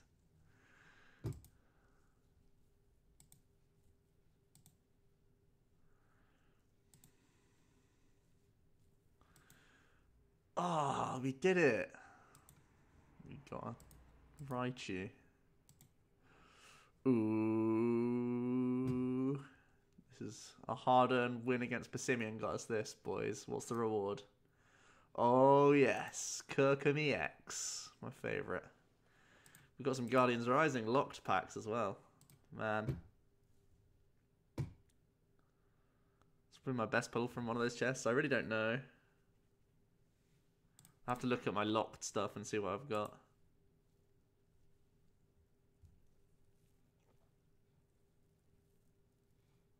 Do the chests come locked or do they come tradable? I'm not even sure. I really shouldn't be opening packs right now. I should save these for the new set. Oh well. Shaman X from an uncommon chest. Good lord.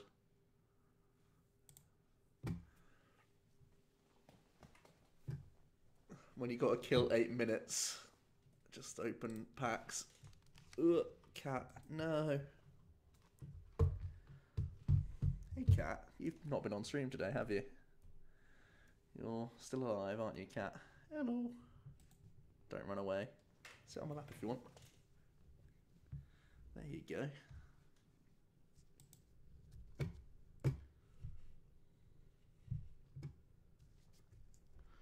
What are you doing? What are you doing?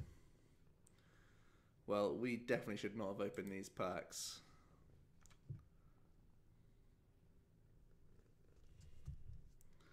The return. Got some exciting news. The OmniCat might be a permanent feature. It may actually be living here for a bit. Hey, we got a...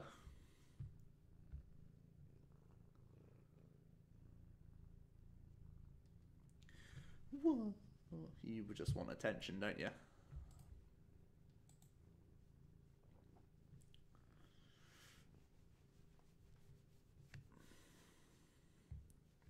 So this is from Nick. And everyone else who wants to stroke the cat right now.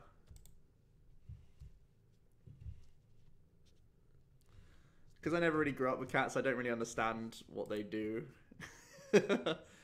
Like, it always likes to rub its face on stuff. I think it's like spreading its scent or something, but this cat just loves rubbing its face all over stuff. Look, see? Right on cue. Hey cat, rub your face on that.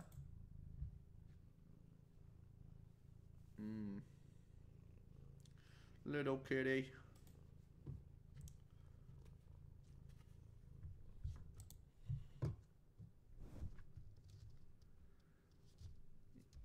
Yeah, this cat really, really does love attention. It's a really sociable cat. Ooh. Likes a little snuggle.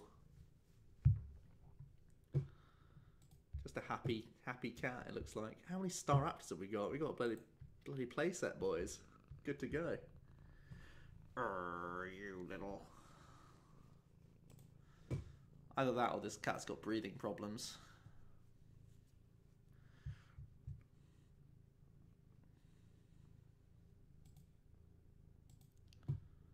Man, we are minusing on these packs pretty hard. We've opened 15 so far, I think.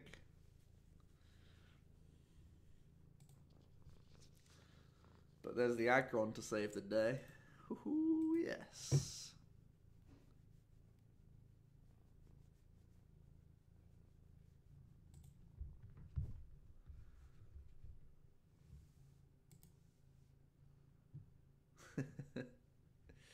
What are you doing, cat?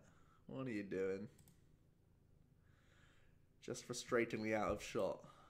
That's annoying. I don't want to move my camera because I'll forget that I've moved it and get everything out of position. Oh, so close. Damn it, cat. Taunting me. Taunting us all. There you go. Look that way. Ah, damn it. Okay. That'll be enough of the cat. You can still see its tail. Oh, it's back. Wants more attention. We got the Guzzlord. Got the Guzzlord cat. Look. Not impressed. It's being uploaded tonight. It'll be uploaded overnight, so it'll be on tomorrow, dude. Right. Let's see if we can actually pull a card soon. I don't even know what do I even want from this set. Buzzwole's even a promo now, so is there any cards you can actually pull from this set? I'm so lazy with trades as well, I don't even know what Okay, there we go. For my next league challenge.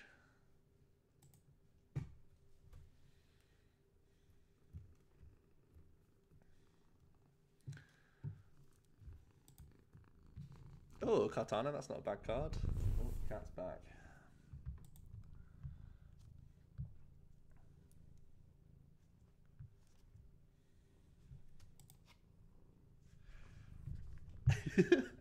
Almost fell over itself. What are you doing? You gonna jump down? No? Another meme lord. Full art meme. Sick.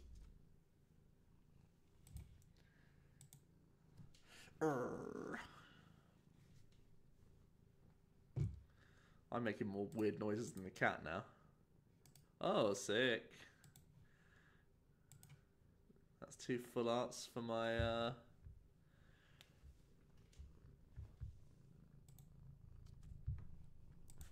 Sylveon list. Send me the list. Okay, James, no worries.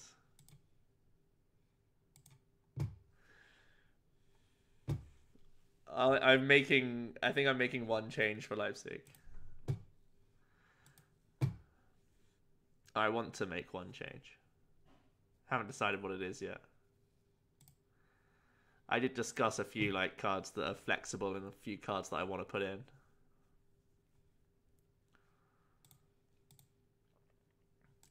Jesus, this set is terrible.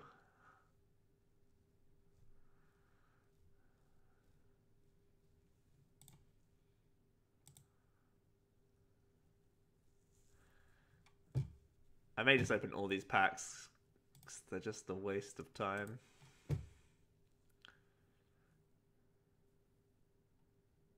Like, what's actually good in this set anymore?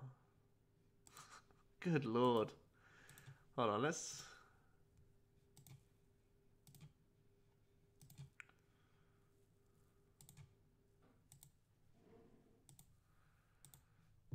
What is even good in this set?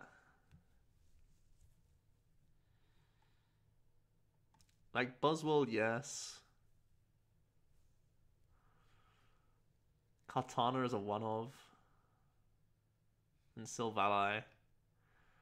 Like, are those the only cards we want? It's like I'm just digging for gold stuff now. Man, this set. Terrible.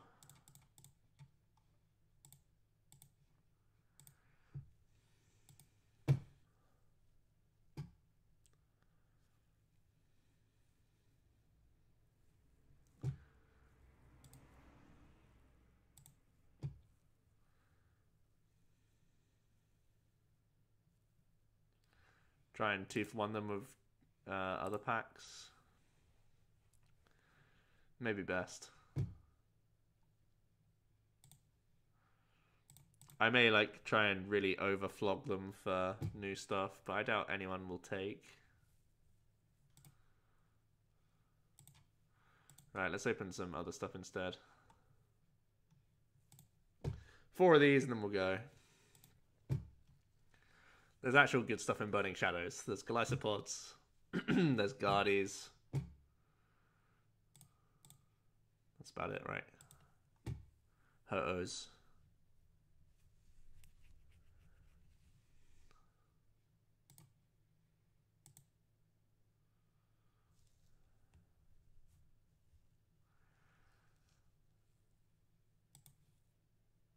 Crabominables.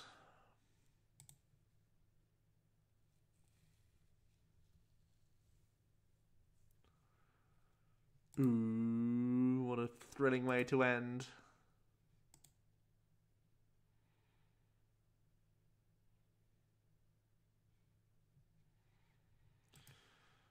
Mwah, mwah, mwah. Anyway, guys, that'll be it for this week's Theorymon. It was sort of loosely theory. Went over my cup results. Discussed a little bit of ZoroPod, where I think it's at right now. What I think the concerns are for the deck going into Leipzig.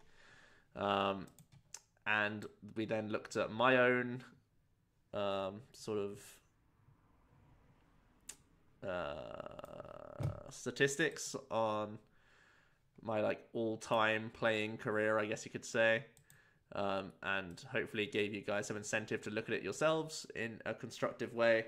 If not, it was entertaining for me to look at least. Hopefully it was entertaining for you guys as well.